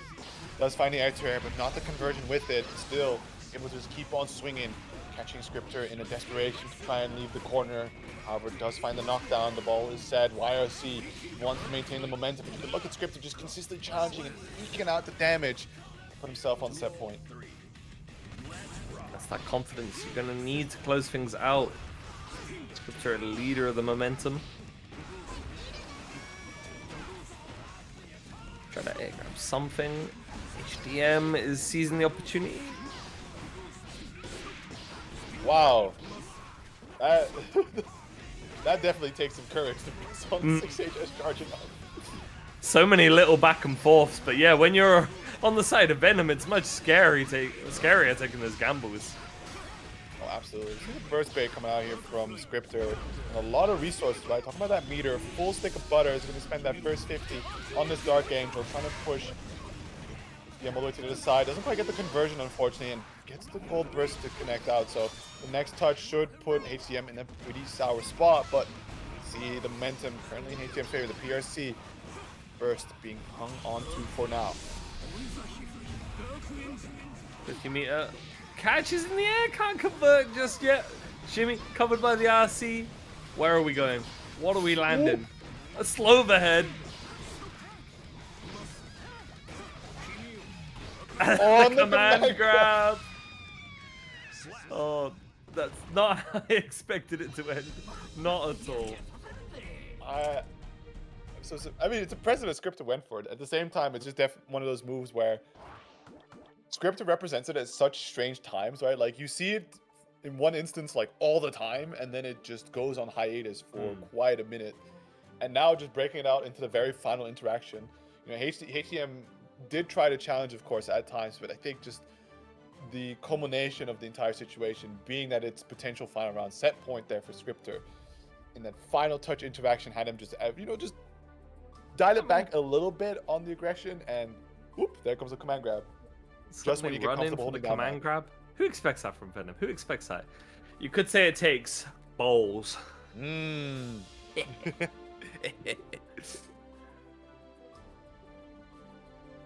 now. Got a Resil on the stand, I see. So he'll be back on that winners finals. It means PataChu will be the other player expected to come in. If we can pry PataChu away from his rhythm game. If he was streaming right now, that's what he'd be doing. The streams are on hold because he doesn't want to reveal too much for Aqua Tour. He's got to keep some secrecy. I like that. Some serious mindset going into the ultimate competition in March. But also just enough content for us. He does still enter them, so when we get him on stream, we get to see a little bit of the magic. I wonder if he has got anything cheeky and new.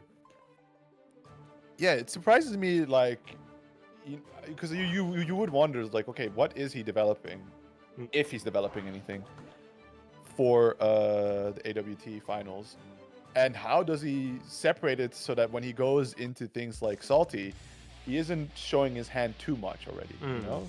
Yeah, do you just choose not to use it, or maybe you use it off stream, try it on someone? I don't know, like. Yeah, because I feel like the part of like not using it, you sacrifice opportunities to actually like better incorporate it into your kit, right? Just naturalize it as part of your play. But now you have to focus on not using it. It's an interesting dichotomy, but something that hasn't seemed to disturb PataChu in the slightest. Actually, I gotta give some credit to the French scene specifically on that. If there's any EU scene that does like train amongst each other and build each other up, the French are very good at that. So no doubt that could be a little hidden advantage, you know? You just play against your fellow comrades in your home country. You use the tech against them and then not share it with anyone else. Yeah, maybe absolutely. I mean, maybe that's what's happening. Before PataChu was like sponsors with Vice and whatnot, right? Like, if I'm not mistaken, he is part of the what was it, NXSC crew? NSXC, yeah. Yeah. Who have we've seen plenty of their players make it into the top 8 of Salty, so he said they aren't without practice. And the ones who don't enter online, as soon as you see them offline, they're also cooking too. Like, a lot of strong names in that org. First use here, Resil wants that momentum, and you know what? The burst is going to pay off. He's got it. That's got to be good practice for any major, right, YoKai? Having to fight Resil and Resil's patented style. You're going to be ready for anything. You can beat Resil. You can beat the world. You can beat the aliens. Sure. Oh, for sure. I mean, just the heavy RPS that you have to get involved with playing into Bedman. Definitely a training ground of its own. If you can apply that to some other characters in whatever way you find fit, right? It's golden. But I think there isn't really a Bedman at the AWT finals. No, yeah, true. You're not going to specifically have to worry about Bedman in theory, unless I don't know somebody just has a pocket one. You never know. Save it for the Aqua 2 finals. I wonder if we'll see that from anyone. Just a random character coming out that nobody's prepared for. Everybody not playing their mains. Everyone just collectively agrees to not play their mains until 2.0. It's all too studied. There's too much footage documented on it, right? Like the content vultures making sure that their mains are out there.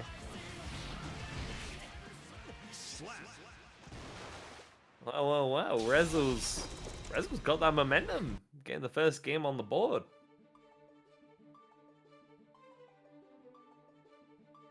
See how it plays out further, of course, because, you know, Resil indeed showing some strong presence in the neutral, of course, when playing the pressure game. But you know, given the fact that it's probably been about a good, I think, 30 to 45 minutes since they last played, right?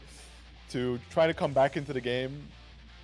Game 1 is always an interesting sight as to see the players start to warm up, and we'll see how it further develops as the games go by and they not only just get a feeling back for it again, but also adapt to what the other player is showing a lot.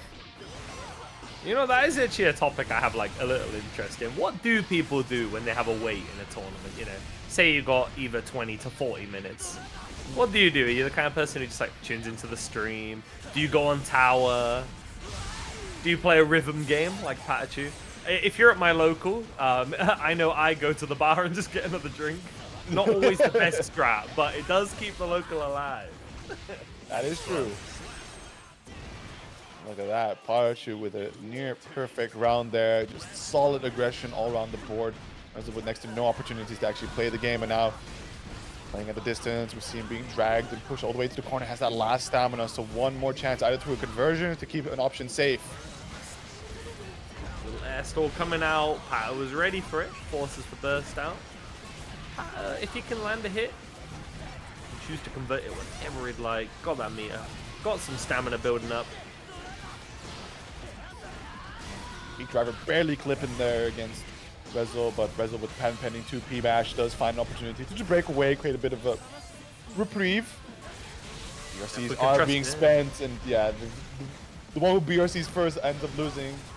PataChu not deterred, just trying to chase down, taking away all the screen real estate from Resil, putting it into the corner, and there's the danger warning. Pata gonna want to take that wall break, because if you can trust anybody to get away from that wall, it is Resil. He's a master of the rope-a-dope strat. There, but what a far slash. Well, the backdash coming out. I think PataChu might have miscalculated on the burst gain there, assuming that Resil might have had it online just at that instance, but yeah, now gonna have to burst. Believes in the opportunity to close it out right here, and 2P does actually end up connecting. Ooh, that DP was unfortunate because it really felt like the right read with just the smallest mistiming. Almost got PataChu killed. He did bring it back though. That's high-level fighting games for you, right? Operating on the tiniest of margins. Yeah, and we're all human. I mean, that's part of what keeps the game interesting. We're not machines. We can't execute things frame perfectly every time.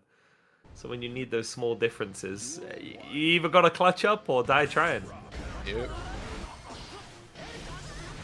Absolutely here. It's the early burst coming out from Resil understands what PataChu is capable of with solid, uncontested momentum, as we're about to see a little bit here. White the Wild Assault coming out, getting that wall splat, keeping things simple. Sadly, not building up enough tension to be able to get the hard knockdown going, but what a call out. 2K. Plenty of meter to get the conversion going, but close enough to the wall for the tire barrel to already just break yet again. 50 meter, but Resil might want to gamble, and he did. I say might because the stamina was low, but you are still RPSing with Sin Key. A damage machine. Solid Sid's round. case, right? Like he makes the decision of either I spend stamina for the conversion / damage, or I put it in tension. Of course, preferring the former because having stamina or having tension to be able to wall break is ultimately the goal. Yeah, even with those changes, toning the boy down justifiably, like he's still so good at chaining resources.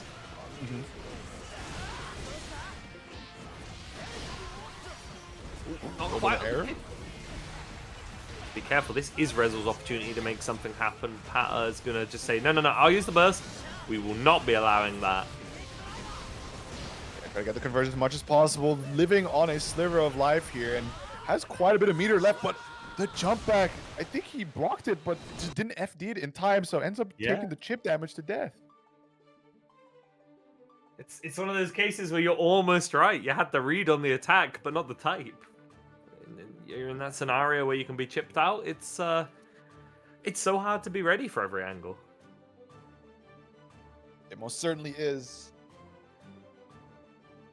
I think that's definitely one of the more interesting aspects to where, like, at what point do you get so deep into fighting games, you start playing the human aspect of it, right? Yeah. Where, you know, there's of course now you have buffering, so that makes some stuff a little easier in terms of execution. But you know, at times, especially when you're able to run some stagger pressure and whatnot, and create some really awkward positions for your opponents, they will always have to take a guess, right? You can never really react to stagger pressure because by the time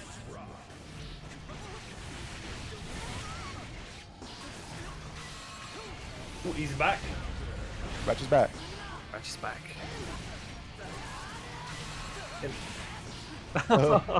As Discord does sometimes, but looks like the stream is all good. We're back into things. Discord's intentional crash feature, you know, too much RAM consumed, we must force a crash. So that is an interesting topic though about like the human element, because you'll sometimes see players when they're trying to improve beat themselves up a little bit too much over it. They'll just be like, why can't I react to this? Why can't I have the answer every time? And it's like, sometimes you just can't. They're called 50-50s for a reason. You're not, you guessed wrong. You weren't wrong. You just guessed wrong. It's part of what keeps the games interesting. And you know, I think the mental stack also supplements that idea so much where, you know, even if you're ready for the overhead, there's so many other things that they throw out where you're just constantly looking for this one option, and then to your detriment even, and then you get caught out by everything else. And then you like nail the 2-frame low to high fuzzy window, and they just grab you, and you're like, oh come on! I knew! Please. I did everything I could, and I was still wrong.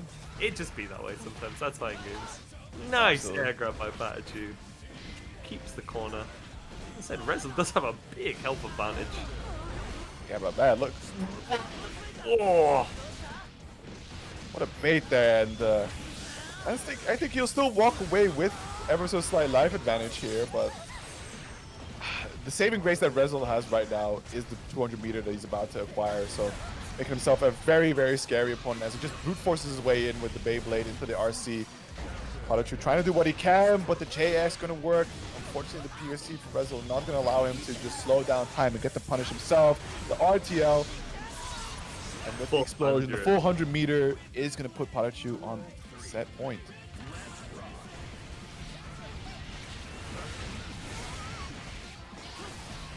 Resil claiming back some space though. Got a Pat corner.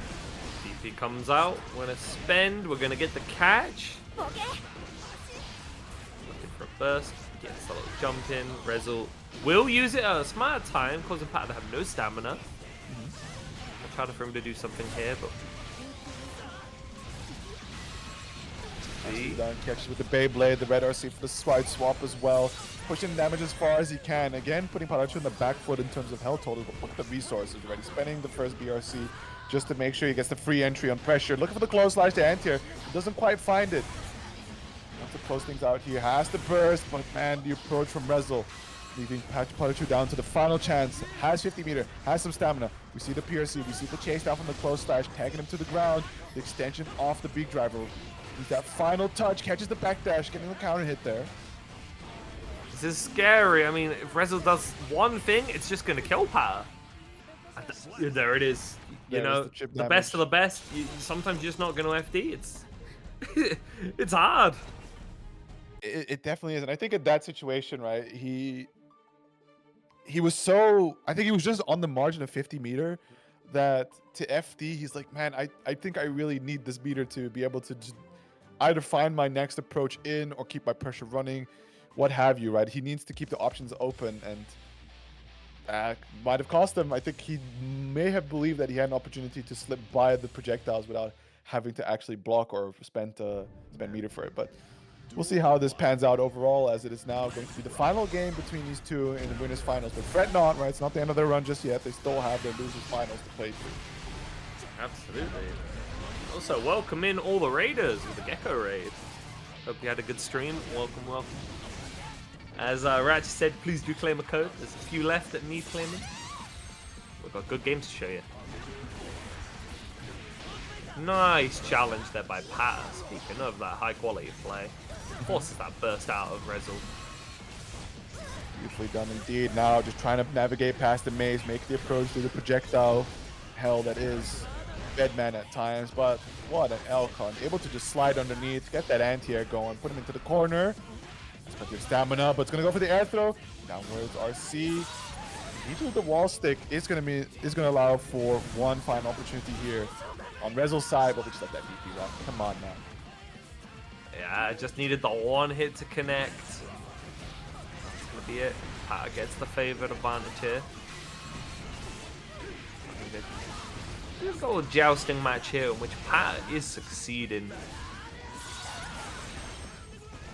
Resil must make something happen now, ideally, with that Mia situation. Even if it needs that burst. Able to find a few hits here, some straight tags.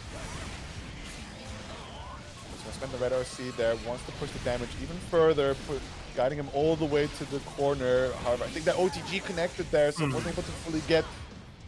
Wait, what are we doing? Okay. I did wonder how that was gonna go. I was like, JD isn't disjointed, but Pat is gonna be on the way out. It was that interaction does go in Pat's favor. Yeah, eats a few needles here though, and we see the Beyblade into the red RC approach, trying to once again challenge, but the arrow explosion is going to keep him at bay. Does have a bit of a life advantage and a lot of resources to play with. Looking for the air throw, but Resil just a little too high up in the sky. Once again, trading into one another. Has to be careful that one of these trades doesn't end up swinging the life favor in the side of Resil, but the DP comes out. The burst is still available. Look at the 2P mash with the spacing, avoiding it, and the close slash is bonking him all over the head. PataChu closes it out. 3-2 moves on to that grand finals winner side. Layers upon layers. Onion matchup going on between these two. Pat's gonna be sitting comfy in grands. That puts Resil in the loser's final spot where he will face either Goose or Scripter, who are going to be up next. The interesting thing for Scripter is that I feel like you could definitely see the play that he has with Venom shine if he is in a matchup where the opponent doesn't necessarily have the greatest of ranges, but those who we've seen him play so far on stream, right, have all had abilities to compete into the Venom range, right? The Ramlethal, the May, and now the Johnny. Yeah, it's going to be an interesting one. It's playing against quite a few long-range targets. He's been doing generally quite a good job.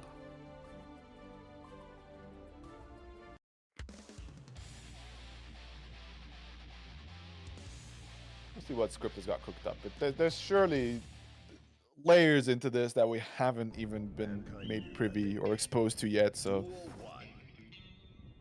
I am very curious to see how he deals with this. And they're both just dashing into each other, but it's going to be Scripter that gets the first opening with the throw.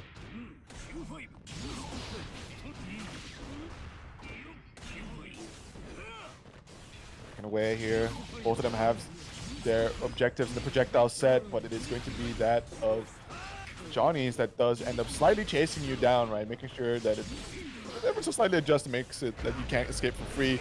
Look at that, the run up close slash, getting the anti-air, and the instant burst from Goose does not hand over any momentum over to Scripter. The projectile explosion from the misfiner cuts, just keeping trapped in the corner. We see, unfortunately, not the greatest conversions just yet, but just as his pressure keeps going, finds the chip damage, he's going to find that close slash counter hit, and that is the hero burst from Scripter of all things. So, believes in the ability to make it happen in this round, but hasn't really left this side of the screen, I think, for basically the entire game so far, the entire round, excuse me. Okay, Misfiner does another one, and yeah, just look at the harassment coming out from Goose with these Misfiners. It's just too tricky for Scripter to actually challenge, and especially that KMF. Misfiners having the projectile crush property into them, meaning that he can't comfortably just play around stinger aims to establish dominance in the mid screen. There we go, got the Oki going. Scripter's got this one firmly under control here. Oh, the balls kind of messed him up a little bit there, though. Might have almost had that conversion, but yeah, just so much pressure. Tricky for Goose there. It's kind of give up and take up because they both covered the super, but also screwed over the conversion. Yeah. A little grappler angle. Can't quite emulate what Goose pulled off, or sorry, not Goose, Scripter pulled off earlier. Just lacking a command grab to do so, but hey, you could just throw loop them once in a while. A little homage to the Street of Fight. Could you imagine if they give Johnny a command grab and it's like, yeah, it's like his Xrd throw, you know, he combos into it.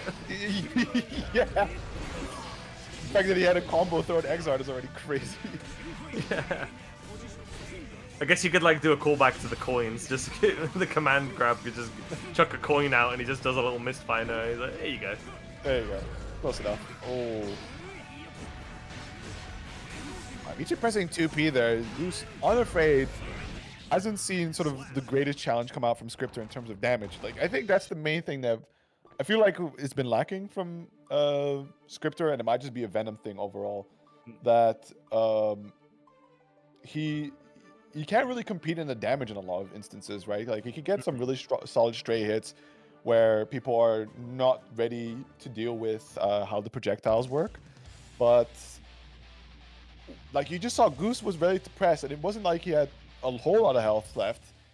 You know, for certain characters, pressing there would have gotten them completely killed, but the Venom doesn't seem to be able to be threatening those situations. Yeah, the kill power a bit lower. It's either, you know, get the traditional close slash starter, or there's weird situational ones where if you can end the setup in the summon that gives him all of his balls, and then go into Dark Angel, that can add a bunch of damage at the end. Yeah. Other than that, though, yeah, a little bit of a low damage character. Nice call out by Goose. Speaking of Dark Angel, you will not be getting away with that. Goose takes his turn back. Oh, well, there's the close slash. All the conversion stuff I just mentioned. There you go. That's pretty good damage. Yeah, can't complain. Not Potemkin, but it's decent. The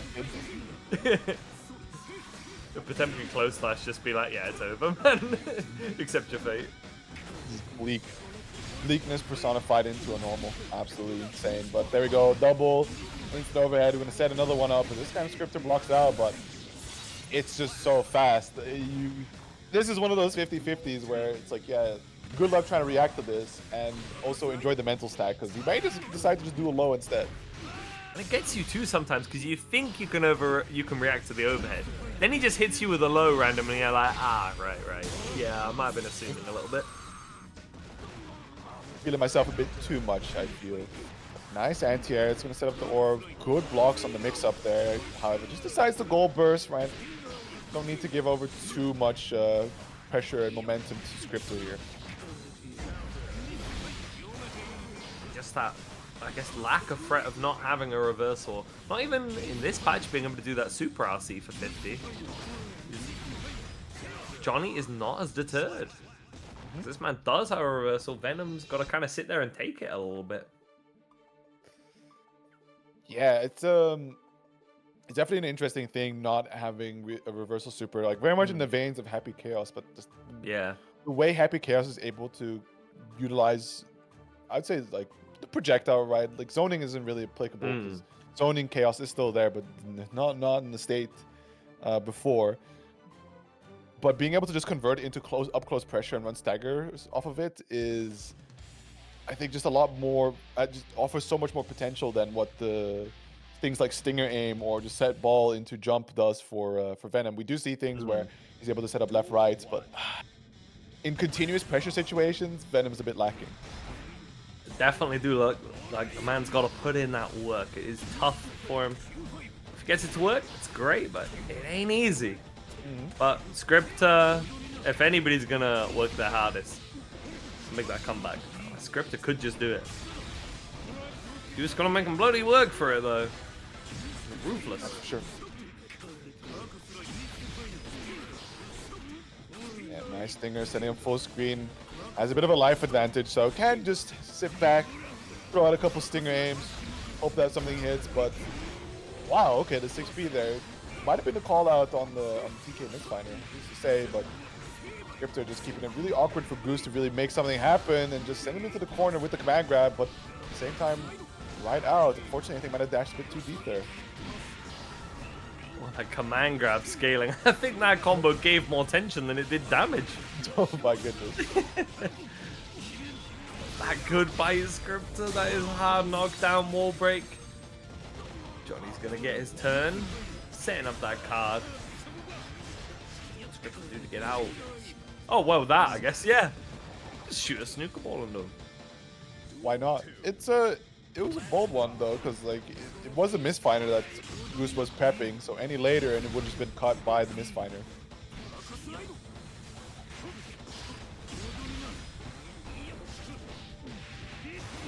chase down. Ready to fight his way out the corner there. Back to neutral we go. Just exchanging some moves here and there, and that's going to be the fast slash connecting for Goose. The Johnny offense will resume. Morale will not improve. Looking rather bleak indeed here, as it's going to be a significant life advantage for Goose to operate with, but has to somehow make it out of the corner to utilize it, and it's going to be blasting it with the Say My Name super Joseph. 6P calling out this fake nonsense. Balls are set, tap dust both, then the balls break the wall for you. Well, well, well.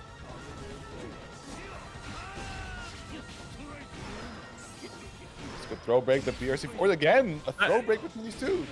That was an air grab too. That was not a ground grab between them both. Tight. Look at the control that Script is deploying, but I think, yeah, he's able to just hover above it and just navigates past it. So might have been a little poor on the timing and the spacing with the Dark Angel. Now Goose with the slight life advantage does have to make the approach, and look at the air-to-air getting the whiff punish with the JS. Brings it set point in Goose's favor. I mean, Scripture is fighting for his life, doing a good job of it, but this is scary. Your back is against the wall. It's almost converted in something scary there for Goose. Wow. Great 6P, keeps the combo nice and short, and look at that, the delay on the approach, getting the whiff punish on the 6P, the first clash with the sword cut coming, or the card cut coming out afterwards. Brutal pressure coming out here. 6K. These combos nice and short. Constantly just baiting out a potential burst. Goose is keeping it fresh too. Like no repeated sequences here. Just changing up every time. It's amazing how much of his script is blocking, but like the FD's running out. You can't take much more of this. Oh. And through it all, right? Yes. Goose constantly baiting for the burst, and Script is just not finding a comfortable position to let it go, as he just ends up dying with it instead. And that is the 3-0 for Goose, moving on into that losers finals to face off against Resil. So the cards had all the bases covered. I mean, it really felt like Scripter did so well, but he just couldn't do anything. He was in jail. Yeah, being in jail, but also the fact that I think the damage race just didn't help do any favors for Venom there, right? Like, we did see opportunities where he's able to get some significant punishes, get some cool openings, but just compared to the hurt that that Johnny was able to dish out, it's very hard to actually make things happen, make damage stick. Having to resort to constantly getting stray hits, right? Where with stinger aims and whatnot to try and qualify in the race.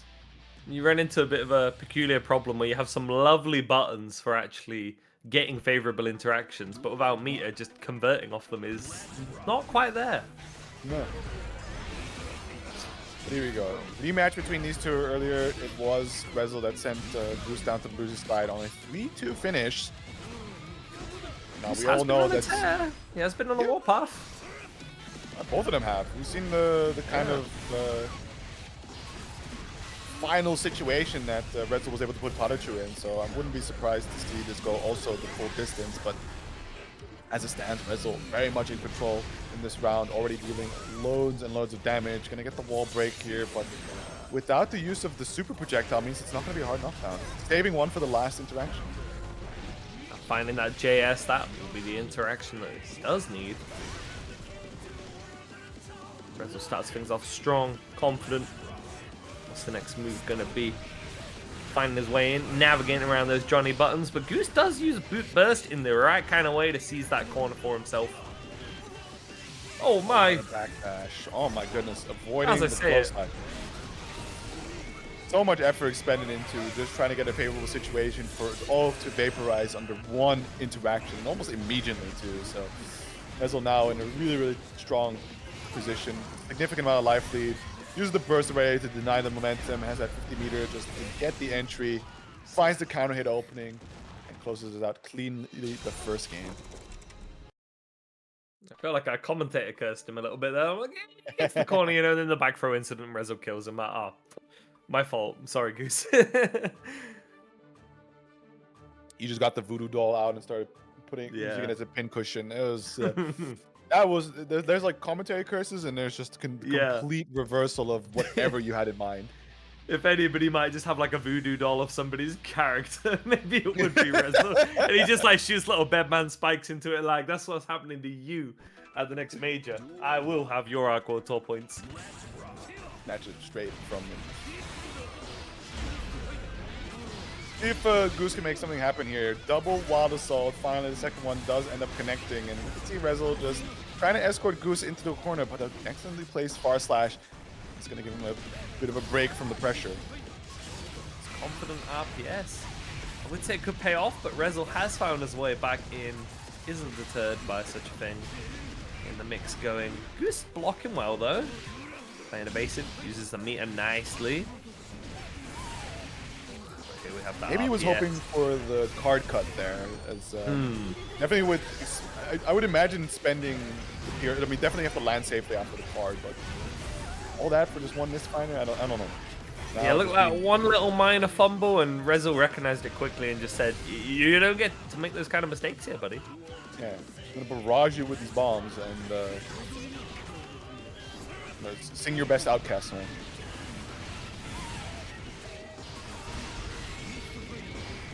Like shield. I mean, Resil is just not concerned though. Lion does not concern himself. Gets burst though, it gets pushed back, just goes straight back in. Endless vigor and vitality. Maybe Resil is one of those people that is best suited to survive whatever they're about to introduce into 2.0, because the system mechanic changes, getting these additional features to burst, undisturbed, just relentless in the approach, just no space given to Goose to get anything started. We may as well just call him a Brook the way he's gonna be the adapter, like. Hey. That man's gonna be ready. God forbid they buff Dizzy too, and that's the pocket ready to go as well. Oh, what a time we're gonna be in for. I imagine Aqua Tour would be where we get our news.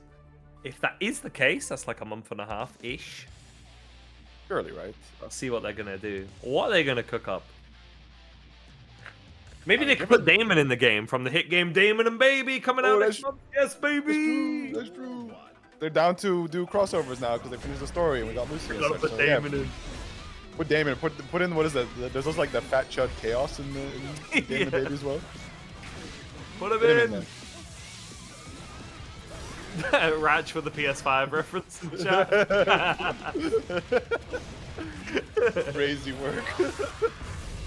Oh, great reversal there. Any slight like inkling of pressure that Goose wants to exert, and there comes the reversals, there comes the backdashes. So just rotating options to make sure that nothing is ever in Goose's favor cleanly. That's it. Speaking of clean, he had that 6k anti-air route prepared. That's going to be some much needed relief against Resil. 2-0 up.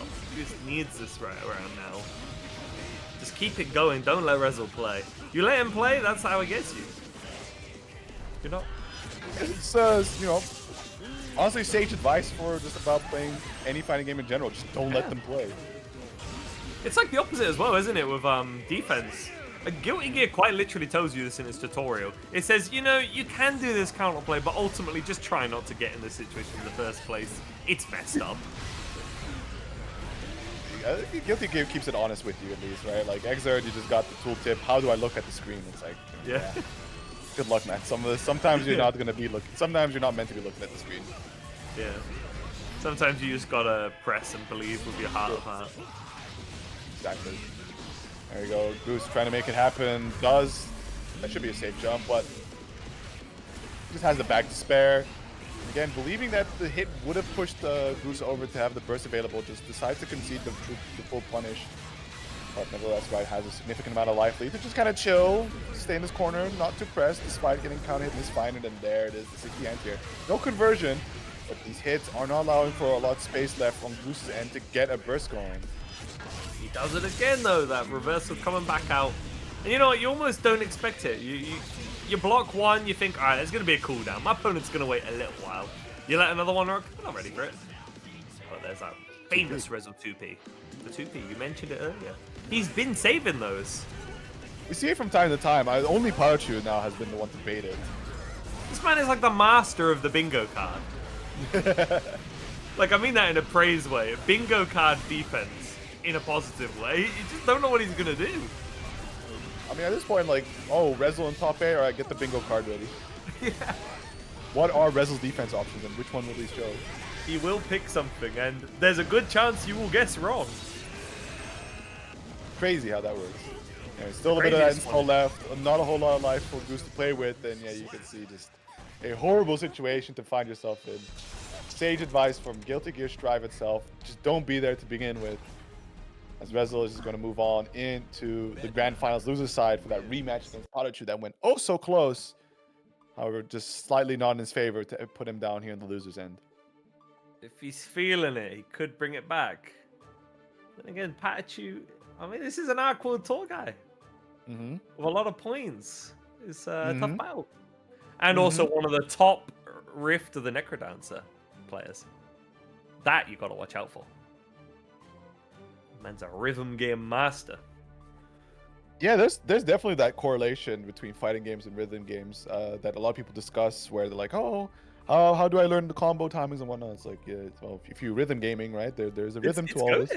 It's good. Actually, my best ever placement at locals, I played a rhythm game on the train for an hour. I'm just saying, it works. Why don't I do that more?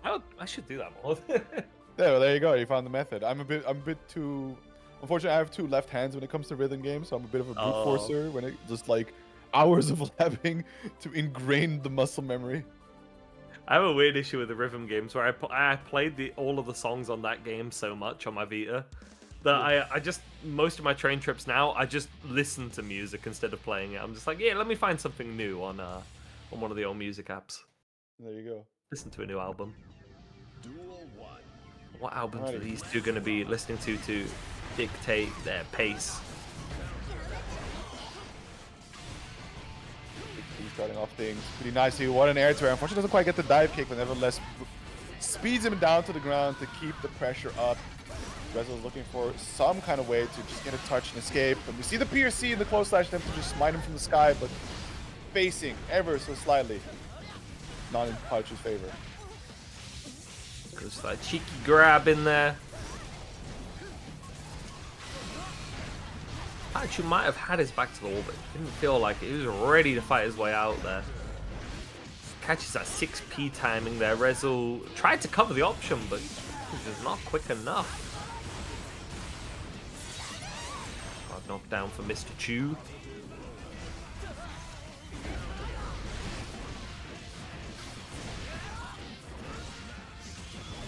Hey, he's gonna do it just for the flair. Why not? Boom, 100 meter. Gotta keep the showmanship going a little bit. Keep it high, keep it intense. Gotta. John Arxis sending him the little bonus on PayPal for making the game looking extra exciting.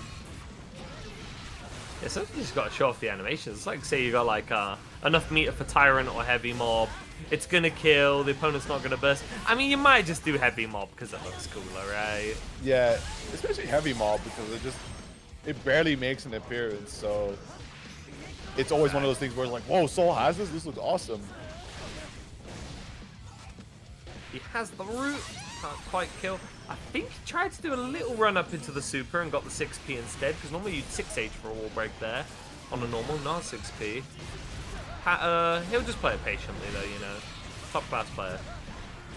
You say patiently, just Elcon straight into the JHS. Yeah, I took a 50-50 on that one, you know? As you do in fighting games. Truly, I mean, sometimes the players, I feel like they have the stream on and they just make the opposite decision to make commentators look stupid. But exactly, so we just let the DP rock. They do. They got something against us, you know. Gotta make us look bad at our job. It's just one of those things where it's like, how dare you, like, be so prolific in a scene without putting the work into actually playing the game? Evil work. We need to make you look dumb.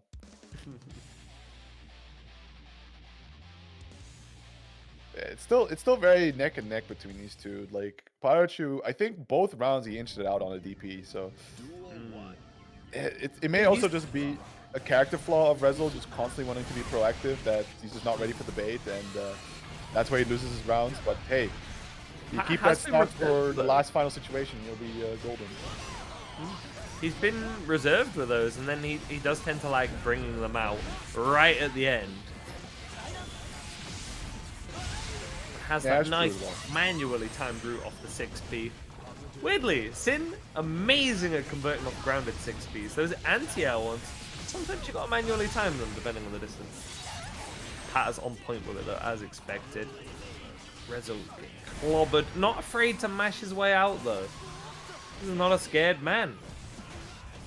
I appreciate the decision making from Resil's side on these matters, right? Because like, if you look at it on a pure theoretical basis, where he's down to like 1 or 2 good touches, the 2p match there, it's like, why would you do it? And at the same time, he says like, well, you know, at some point I'm gonna die, I might as well. You just gotta go crazy sometimes when you're about to die. The opponent expects you to just sit there and take it. It's like, no, you gotta take a gamble. This is fighting games. And this is Guilty Gear. This is not exactly a blocker's game. Defense is important, but it's an offense game. Exactly. There's going to seldomly be a direct opportunity where your blocking is going to correlate into a clean little punish that you're able to then convert into damage. No, it's going to have to be a solid guess, and look at that shimmy. Just clobbering him 2-0 advantage. I mean, this kind of momentum, Resil, what are we going to change here? Switch this around. Aaron needs one more. I would really doubt it's ever going to be the Dizzy, but yeah. I don't know. It's hard to say what specifically has been changing between these two, as the momentum that's been coming out from PataChu has just been stellar, and Resil hasn't been able to find a lot of stray hits in neutral to convert, and we did see it in the beginning rounds of like the set, but now PataChu definitely just seems to have the number. Yeah, it feels like he's just moving like a fortress, but a fortress like fueled on nitrous oxide. Like, cannot stop this man. He's inevitable, and he knows exactly when to burst there to force Resil into the corner. Resil gonna make sure to burst at the correct timing. This is your PSA. If you're against Sin, please don't burst on 6k. Don't do it. Or unless you want us to win. That's simple. It's like, yeah, burst on 6k. I'm not supposed to say that. It's got Arcwood 2 files. That's okay. That was the layer one. They should know. The people at Arcwood will know. Okay. I hope they bloody know. You hope they know. How many Sin plays do they have in NA like that? Oh, that would be a scene. Let's go. Ooh, clean. Yeah, how many Sin players are there? There's Chirara, Pata, sort of UEMEA. Sort of. She's more of a now, but, you know, she does have a Sin. Jack actually has a Sin. He's probably his second or third best character, but he's not going to not play HC. Yeah, the HC is too clean. So I mean, even was it? YoMeShow has been playing. Chip. Yeah, Chip. That's. We'll see. As I think. Okay, it's not quite the end just yet for Resil, but. Ooh, the next few hits could do it, especially with that positive meter bug. But we just send it, right? Just gotta make something happen. Get something to stick here. Put PataChu on the back foot. Start making him get some RPSs here, but immediately that's likely it, isn't it? Yeah, that conversion was insane. Oh my god. Was that JPJS and the RC for good measure? He's too clean. He's too prepared for these finals. Nobody could stop him. That's the kind of momentum we're gonna want to see near the end of March. Good stuff. Yeah, absolutely. Look at that though. I mean, this is still a very interesting top 8 to be witnessing, right? Like PataChu given Resil, of course, a standard one. Goose also pretty consistent late, but like Venom, and then May, excuse me, Jam. Yeah, and kind of two Mays there too. Sun did have the May. Yeah, and Sun did have the May and Slayer. And then of course, you know, Alexiad grand return to the top 8. It's been a millennium since that happened, so congratulations to her for that. And Skarnia can't go without the happy chaos, of course. Jubbly. But yeah, definitely looking very much to PataChu's performance at AWT finals, as well as Tiger Pop and the rest of the Andros, the other EU gang, right, to have qualified. El Calvo. Salty Surely- EU Calvo. Yeah, absolutely. Surely they bring it home. I gotta believe. I gotta believe. I can imagine some cool finals. I really can. Exactly. Century of glory for EU. My heart of hearts. My heart of hearts is just imagining an Andros Pata finals. That's what my heart tells me will happen. And I'm like ready for it.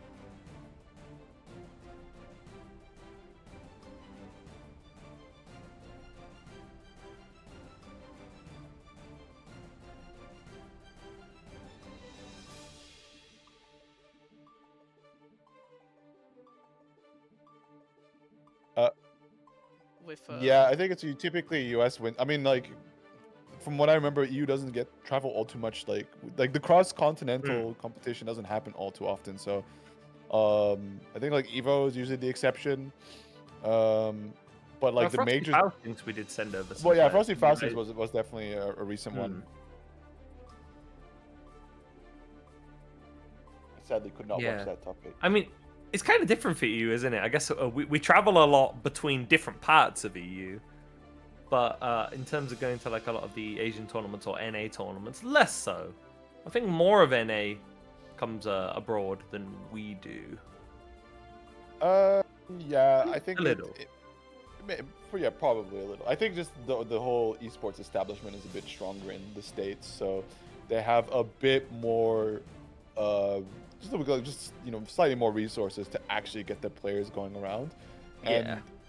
I think it's also pretty common for a lot of the higher level players in the States to be, this being their full-time job, so they also plan it in. Whereas for most EU people, this is a thing on the side, right? They definitely put a lot of time, effort, and passion into it, but it's definitely not the main breadwinning.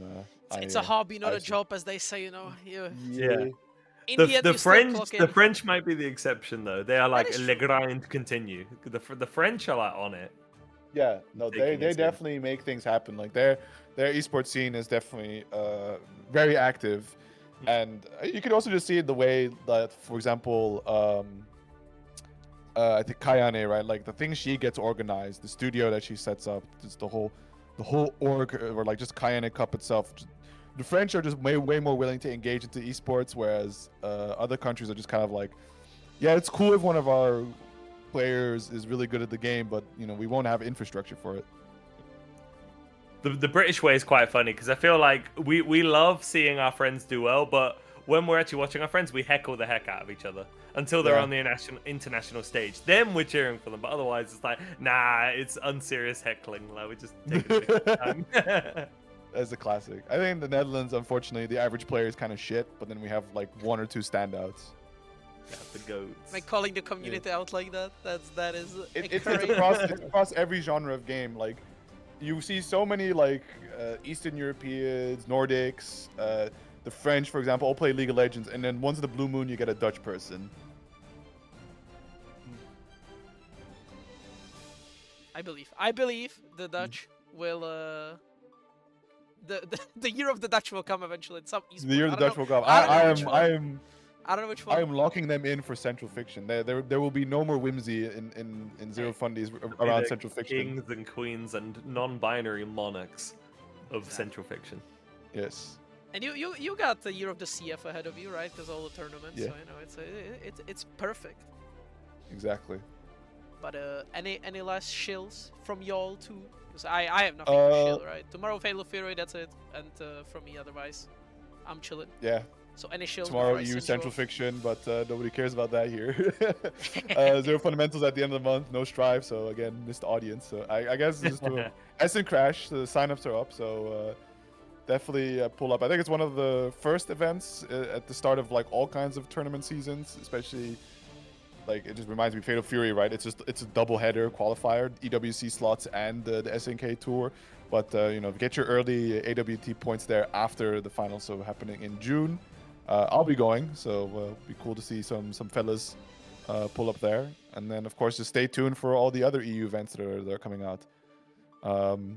Maybe one day we can force Ace's hand and he can leak us the Head Stomper dates. Maybe. I think we're I gonna would know love to soonish know it. anyway. Like I don't think we're gonna have to wait longer than like maybe 2 months, give or take, for us to get Ace, some reveal the info. Head Stomper dates and my life is We yours. beg Life of thee. is yours. We beg of thee.